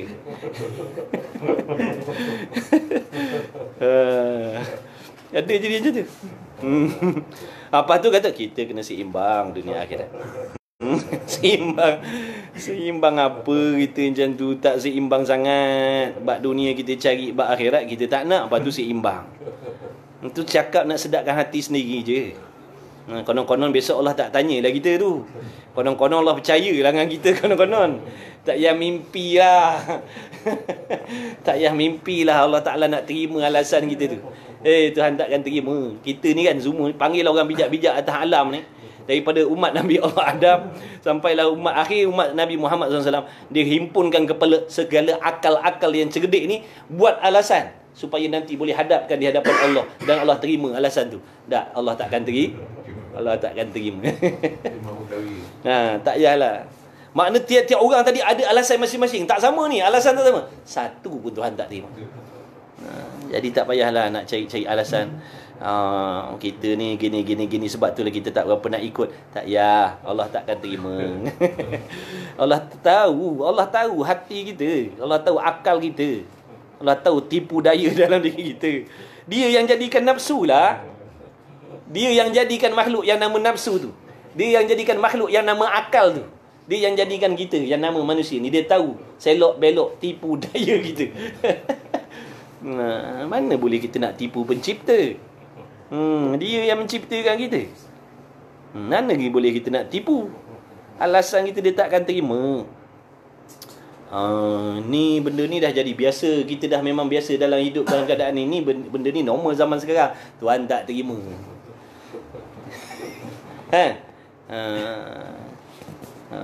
Tuhan tak terima alasan kita. Saya bukan apa pakaian macam ni sebab nak raikan orang lain.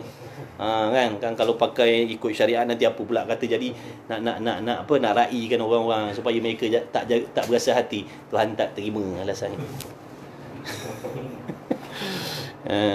Tuhan tak terima. Tuhan tak terima. Kena ingat Tuhan tak terima. Tak payahlah nak suruh Tuhan ikut kita punya alasan. Tuhan tak terima alasan kita. Dan katanya musannif lagi, dan bahawasanya zuhud itu satu kelakuan hati. Bila sebut kelakuan hati tak nampak. Jadi jangan kita tengok zuhir orang macam tu kita kata dia ni tak zuhud ni. Jangan macam tu. Dia ni orang tak zuhud ni, pakai kereta besar-besar ni tak zuhud. Jangan. Jangan. Orang ni gaji ratus-ratus ribu, ni orang semua tak zuhud ni. Jangan. Sebab zuhud ni kelakuan hati. Kan banyak definisi zuhud tadi tu. Selalu Tuan Guru Haji Abdullah pesan, dia kata kalau kita tengok orang hebat-hebat, orang kaya-kaya, jangan kita kata mereka ahli dunia. Jangan kita kata mereka ahli dunia. Sebab kita tak tahu bagaimana cara dia mentasarufkan harta benda dia. Apa niat dia. Kita tak tahu. Kalau kita tahu niat, oh hebat, kasyaf kita. Boleh tahu niat orang. Boleh tahu orang ni ujub, riak, takabur. Hebat kita. Semayang pun tinggal, hebat apa kita. Semayang pun tinggal, boleh baca hati orang kau. Semayang pun tak betul, boleh baca hati orang. Hati kita pun kita tak tahu. Bahawa zuhud itu kelakuan hati yang dipuji. Makna siapa-siapa yang ada sifat macam ni, dia dipuji oleh Allah. Dia dipuji oleh Allah. Siapa yang ada sifat ni, dia dipuji oleh Allah. Yang menyebabkan ia akan kasih Allah Ta'ala. Menyebabkan ia kasih akan Allah dan Allah kasih kepada dia. Dan sekalian manusia akan orang yang bersifat dengan dia.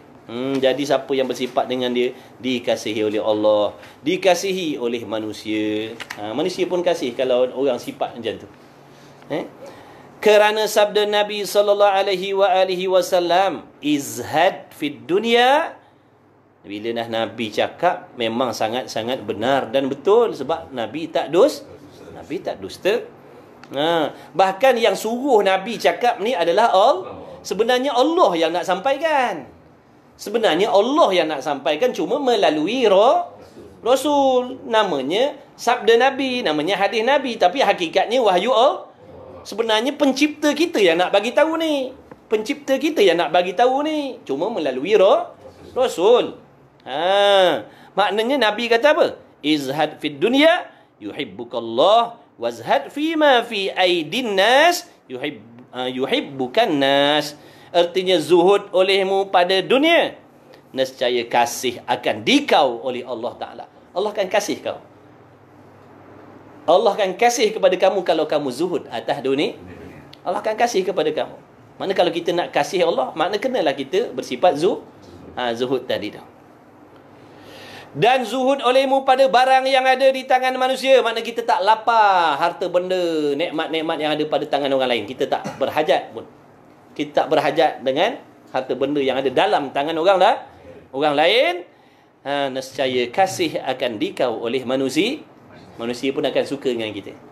Tapi kalau kita tamak lupa dengan benda yang ada dalam harta orang lain, orang jadi benci dengan kita. Sekali dua minta, dia bagilah. Lain kali nampak bayang kita, dia bukan muka kita. Nampak bayang dia lagi, ni kan minta lagi ni kan. Lagi awal-awal.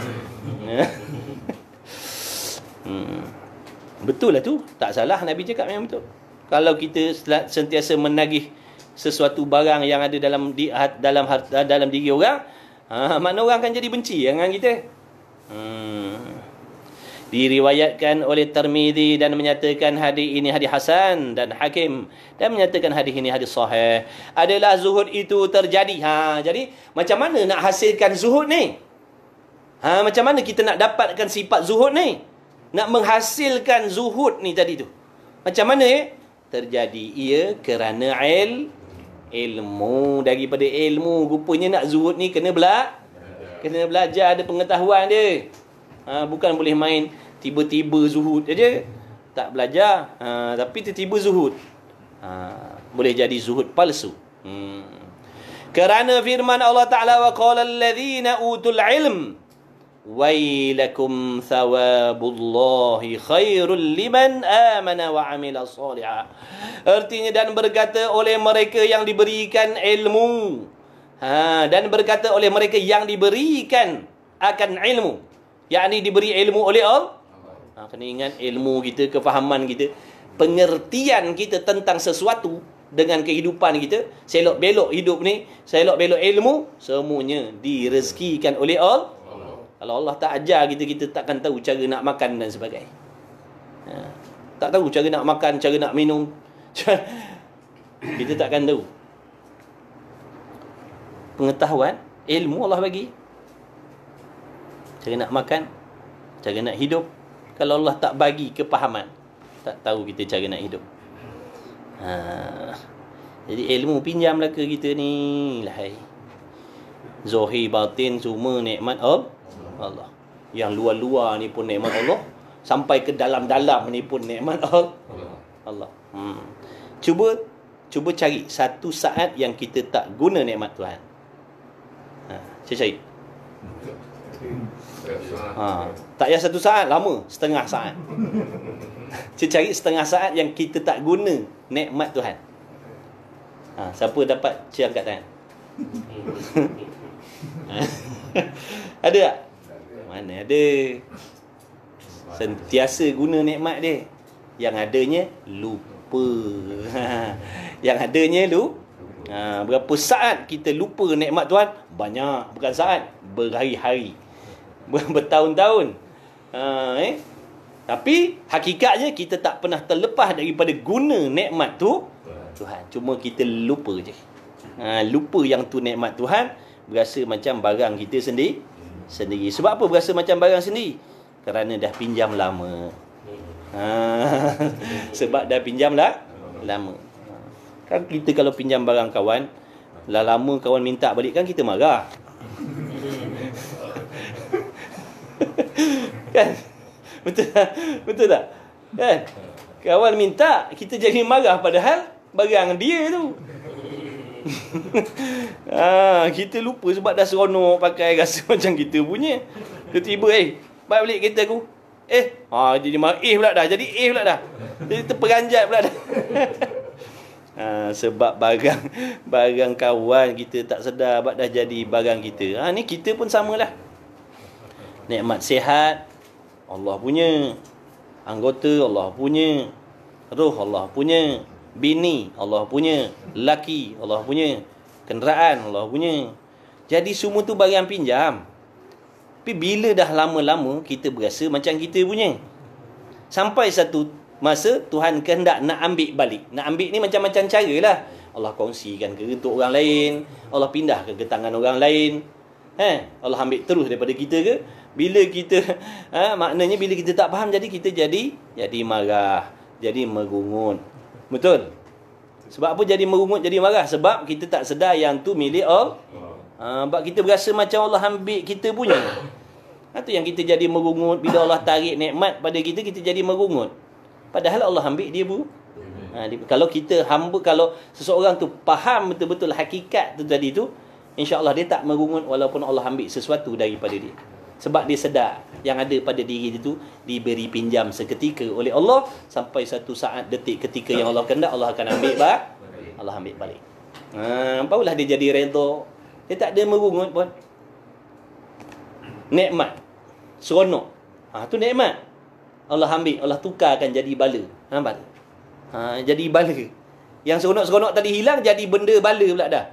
Sebab tu orang-orang tu, Nabi-Nabi, Rasul-Rasul, wali-waliullah tu, walaupun Allah ambil nikmat yang sedap-sedap tadi, gantikan dengan bala, dia tetap memuji Allah. Dia tetap muji Allah, dia tetap kasih pada Allah, tetap bersangka baik dengan Allah, tetap makin banyak ibadatnya kepada Allah. Sebab dia sedar siapa dia dan siapa Allah. Tu hebat ni. Orang tu sebenarnya hati. Semuanya hati lah tu. Hati itulah yang menyebabkan dia jadi macam tu. Jadi hakikat kita manusia ni adalah hati. Hakikat insan yang sebenar-benarnya hati lah.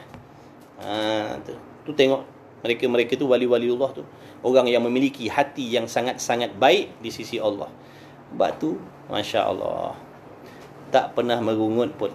Jangan kata di mulut, di hati pun tak ada langsung merungut. Hatinya sangat-sangat bersih, hatinya sangat-sangat kenal, hatinya sangat-sangat memahami. Kita Allah uji sikit, hati kita dah macam-macam ngongek. Duk sangka yang bukan-bukan dengan Allah. Jadi putus asa lah, jadi stres lah, jadi apa. Orang yang betul-betul dia tak ada stres. Alim ulama dia tak ada stres. Dia tak ada stres dia.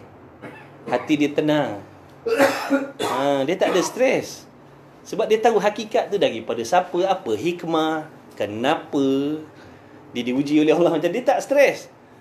Kita ni jadi stres sebab tak faham. Kalau kita faham, stres tak? Kalau kita tahu, sebagai contoh. Sebagai contoh. Kita dengan doktor. Kalau kita tahu ubat yang pahit-pahit tadi, yang nak disuapkan dalam mulut kita tadi, lepas tu dia cocok punggung kita tadi, dengan sebab dia nak bagi kebahagiaan, kita stres tak? Stres. Maknanya dia nak bagi benda sedap, tapi kena ambil dua benda ni. Jadi stres tak kita? Kita tak jadi stres, jadi seronok lah. Sebab lepas injek ni, sehat, kita boleh berlari. Seronok, tak sabar nak pergi jumpa doktor. Tapi bagi orang yang tak kenal, yang tak faham, jadi stres. Ini masalah ni. Sebab tak tahu hakikat. Tu yang jadi stres tu. Tapi kalau dia tahu hakikat sebenar, kenapa Allah uji dia macam tu, dia tak jadi stres.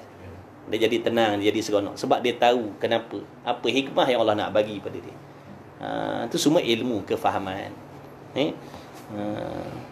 Pun cerita je lah tu. Kita pun stres agak pun. Kita pun stres juga tak? Tu cerita orang lebih-lebih macam tu. Orang yang lebih-lebih tu, yang itulah di antara rahsia dia. Yang kita pun jadi pelik. Orang tak ada masalah ke dia? Elok, aman, damai je dia, bahagia, ceria, tak ada masalah ke hidup dia? Dia bukan tak ada masalah, dia hadapi masalah, tapi dia dapat mengatasi masalah tu dengan ilmu dia. Mustahil tak ada masalah. Semua orang ada masalah, cuma cara nak menangani masalah tu. Dia tahu bagaimana cara nak menangani. Sebab tu menjadikan dia tenang aje. Tenang dia. Sabar je, redha je. Hebat orang-orang tu. Mudah-mudahan Allah Ta'ala pilih kita jadi macam tu. Amin ya Allah. Biarlah tak jadi pun, tapi tidak ada keinginan. Ni ingin pun tak ada, macam mana Tuhan nak bagi? Tapi kalau orang kaya kan nak pula kita ingin Yang orang kaya, orang hebat-hebat, gaji ratus ribu, puluh ribu, ada ingin. Nak lah. Nak tu mana bila kita dengar orang zuhud, orang sabar, orang tawakal, orang redha, tak ada ingin pun. Tak ada pun ingin, ya Allah aku nak jadi macam tu. Ada pernah? Tak ada. Ingin pun tak ada. Allah tahu tak ingin tu tak ada? Allah tahu tak kita tak ingin? Allah tahu. Sebab tu Allah tak lorongkan kita. Sebab Allah tahu yang kita pun tak ingin. Kita ingin tadi tu, yang kereta besar, gaji ratus ribu, puluh ribu, orang kenal. Tu kita ingin. Allah tahu kita ada ingin situ. Sebab tu Allah lorong ke situ. Tak ada lorong ke sini tadi. Sebab yang ni tak ada. Dengar cerita dalam kitab, cerita dalam Quran, orang sabar, orang banyak, orang hatinya bersih, sangat-sangat pemaaf, suka bersangka baik, merendahkan diri, ikhlas, apa lagi? Beribadat bersungguh-sungguh. Tak ada ingin. Tak ada rasa, ya Allah aku nak jadi macam tu. Tak ada. Tak ada langsung kita ingin. Mana Allah nak lorong itu ke situ? Kan Allah Ta'ala tahu hati kita. Kan? Bisikan, impian, hasrat, khayalan, semua ada dalam hati kita. Semua diketahui oleh Allah. Kita dengar cerita pasal wali-wali, kekasih-kekasih Allah yang diberi kemuliaan. Tak ada ingin. Tak ada, ya Allah aku nak jadi macam orang ni. Aku nak jadi orang yang ikhlas sampai tahap tu. Aku nak jadi orang yang penyabar sampai tahap tu. Aku nak jadi orang yang beramal dengan ilmu sampai tahap tu. Tak ada ingin. Pergi dengar kawan tu, gaji orang tu 200 ribu sebulan. Ada keinginan, undang-undang nak, macam nak, ada ingin. Allah Akbar. Hati kita ni cenderung ke situ. Sebab benda tu sebab kemuliaan jenis dunia ni nampak. Kemuliaan akhirat tak nampak. Kalau nampak orang tak ingin dunia ni tuan-tuan. Jadi tawar hebat dunia ni. Kalau Allah tunjukkan kemuliaan akhir, jadi tawar hebat lah dunia ni. Kalau Allah tunjukkan, kalau Allah zahirkan kemuliaan akhirat tu, pangkat darjat akhirat tu, kalau Allah tunjukkan macam dunia ni,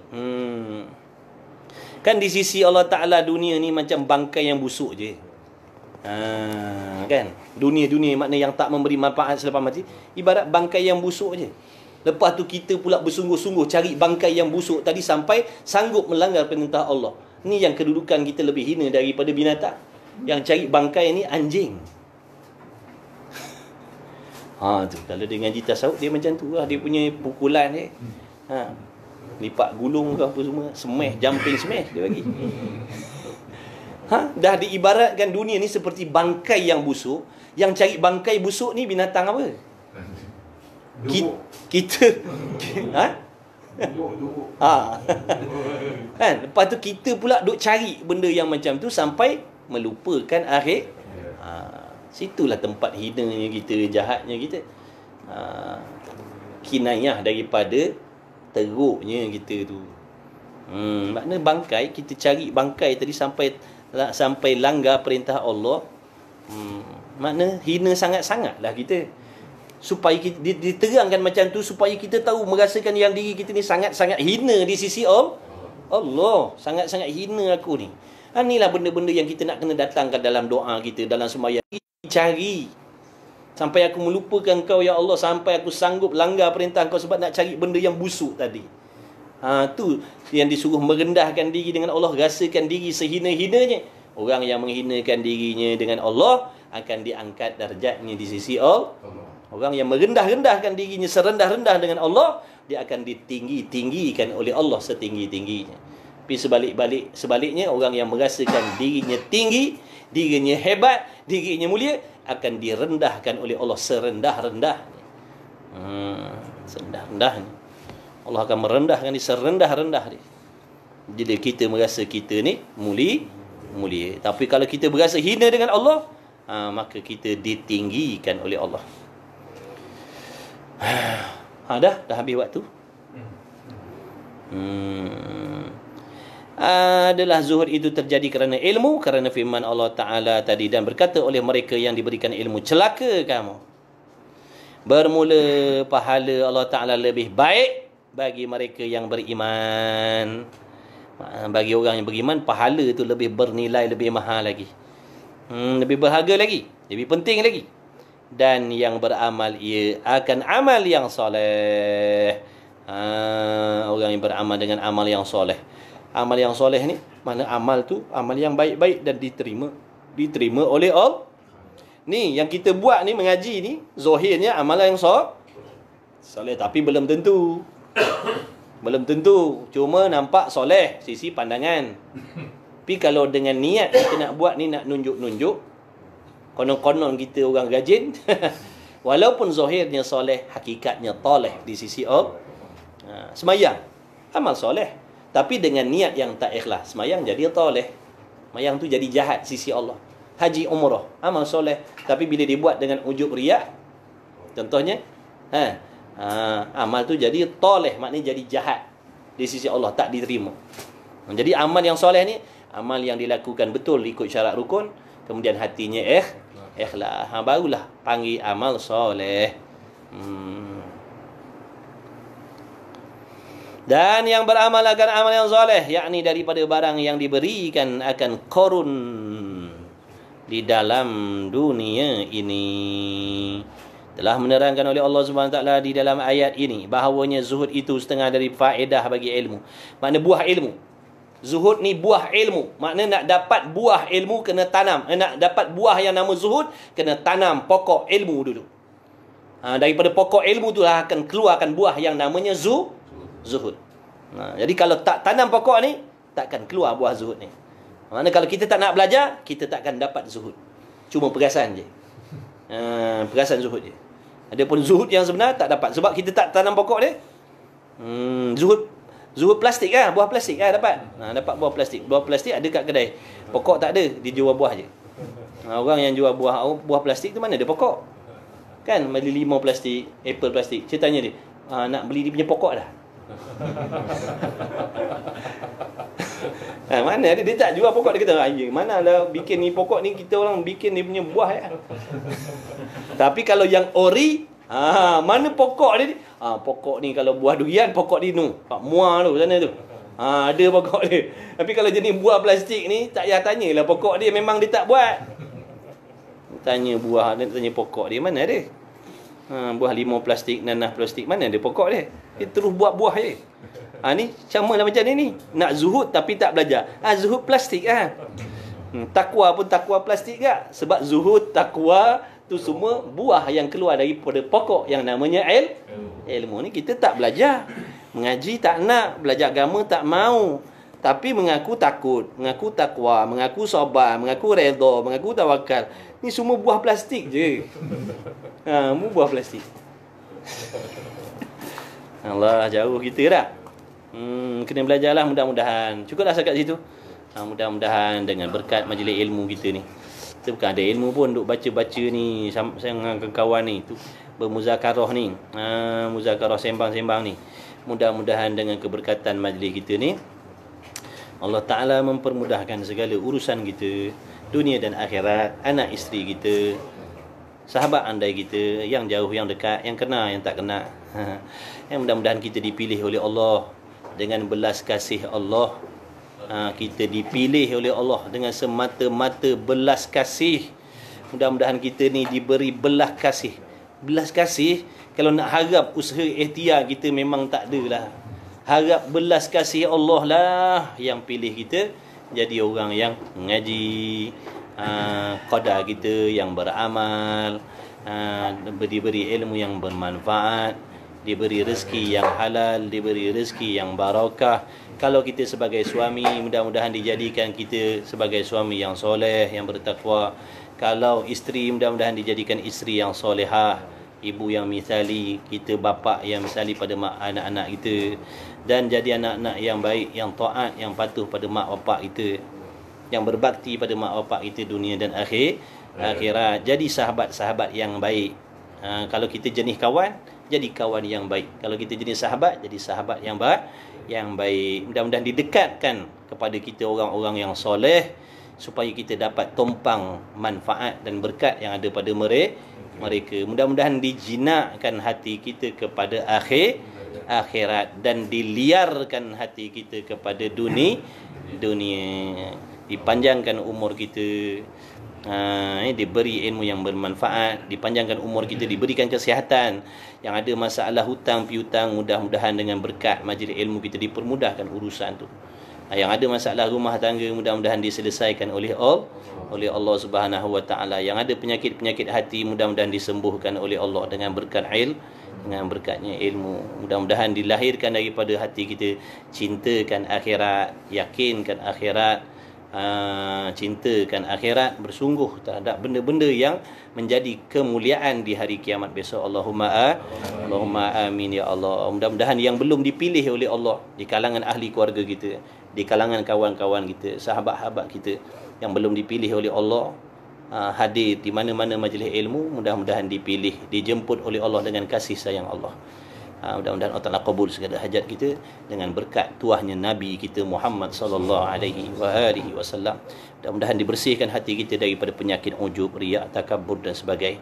Ingatlah semuanya ni adalah nikmat taufik daripada Allah, bukan daripada kita sendiri. Allahumma amin. Bismillahirrahmanirrahim.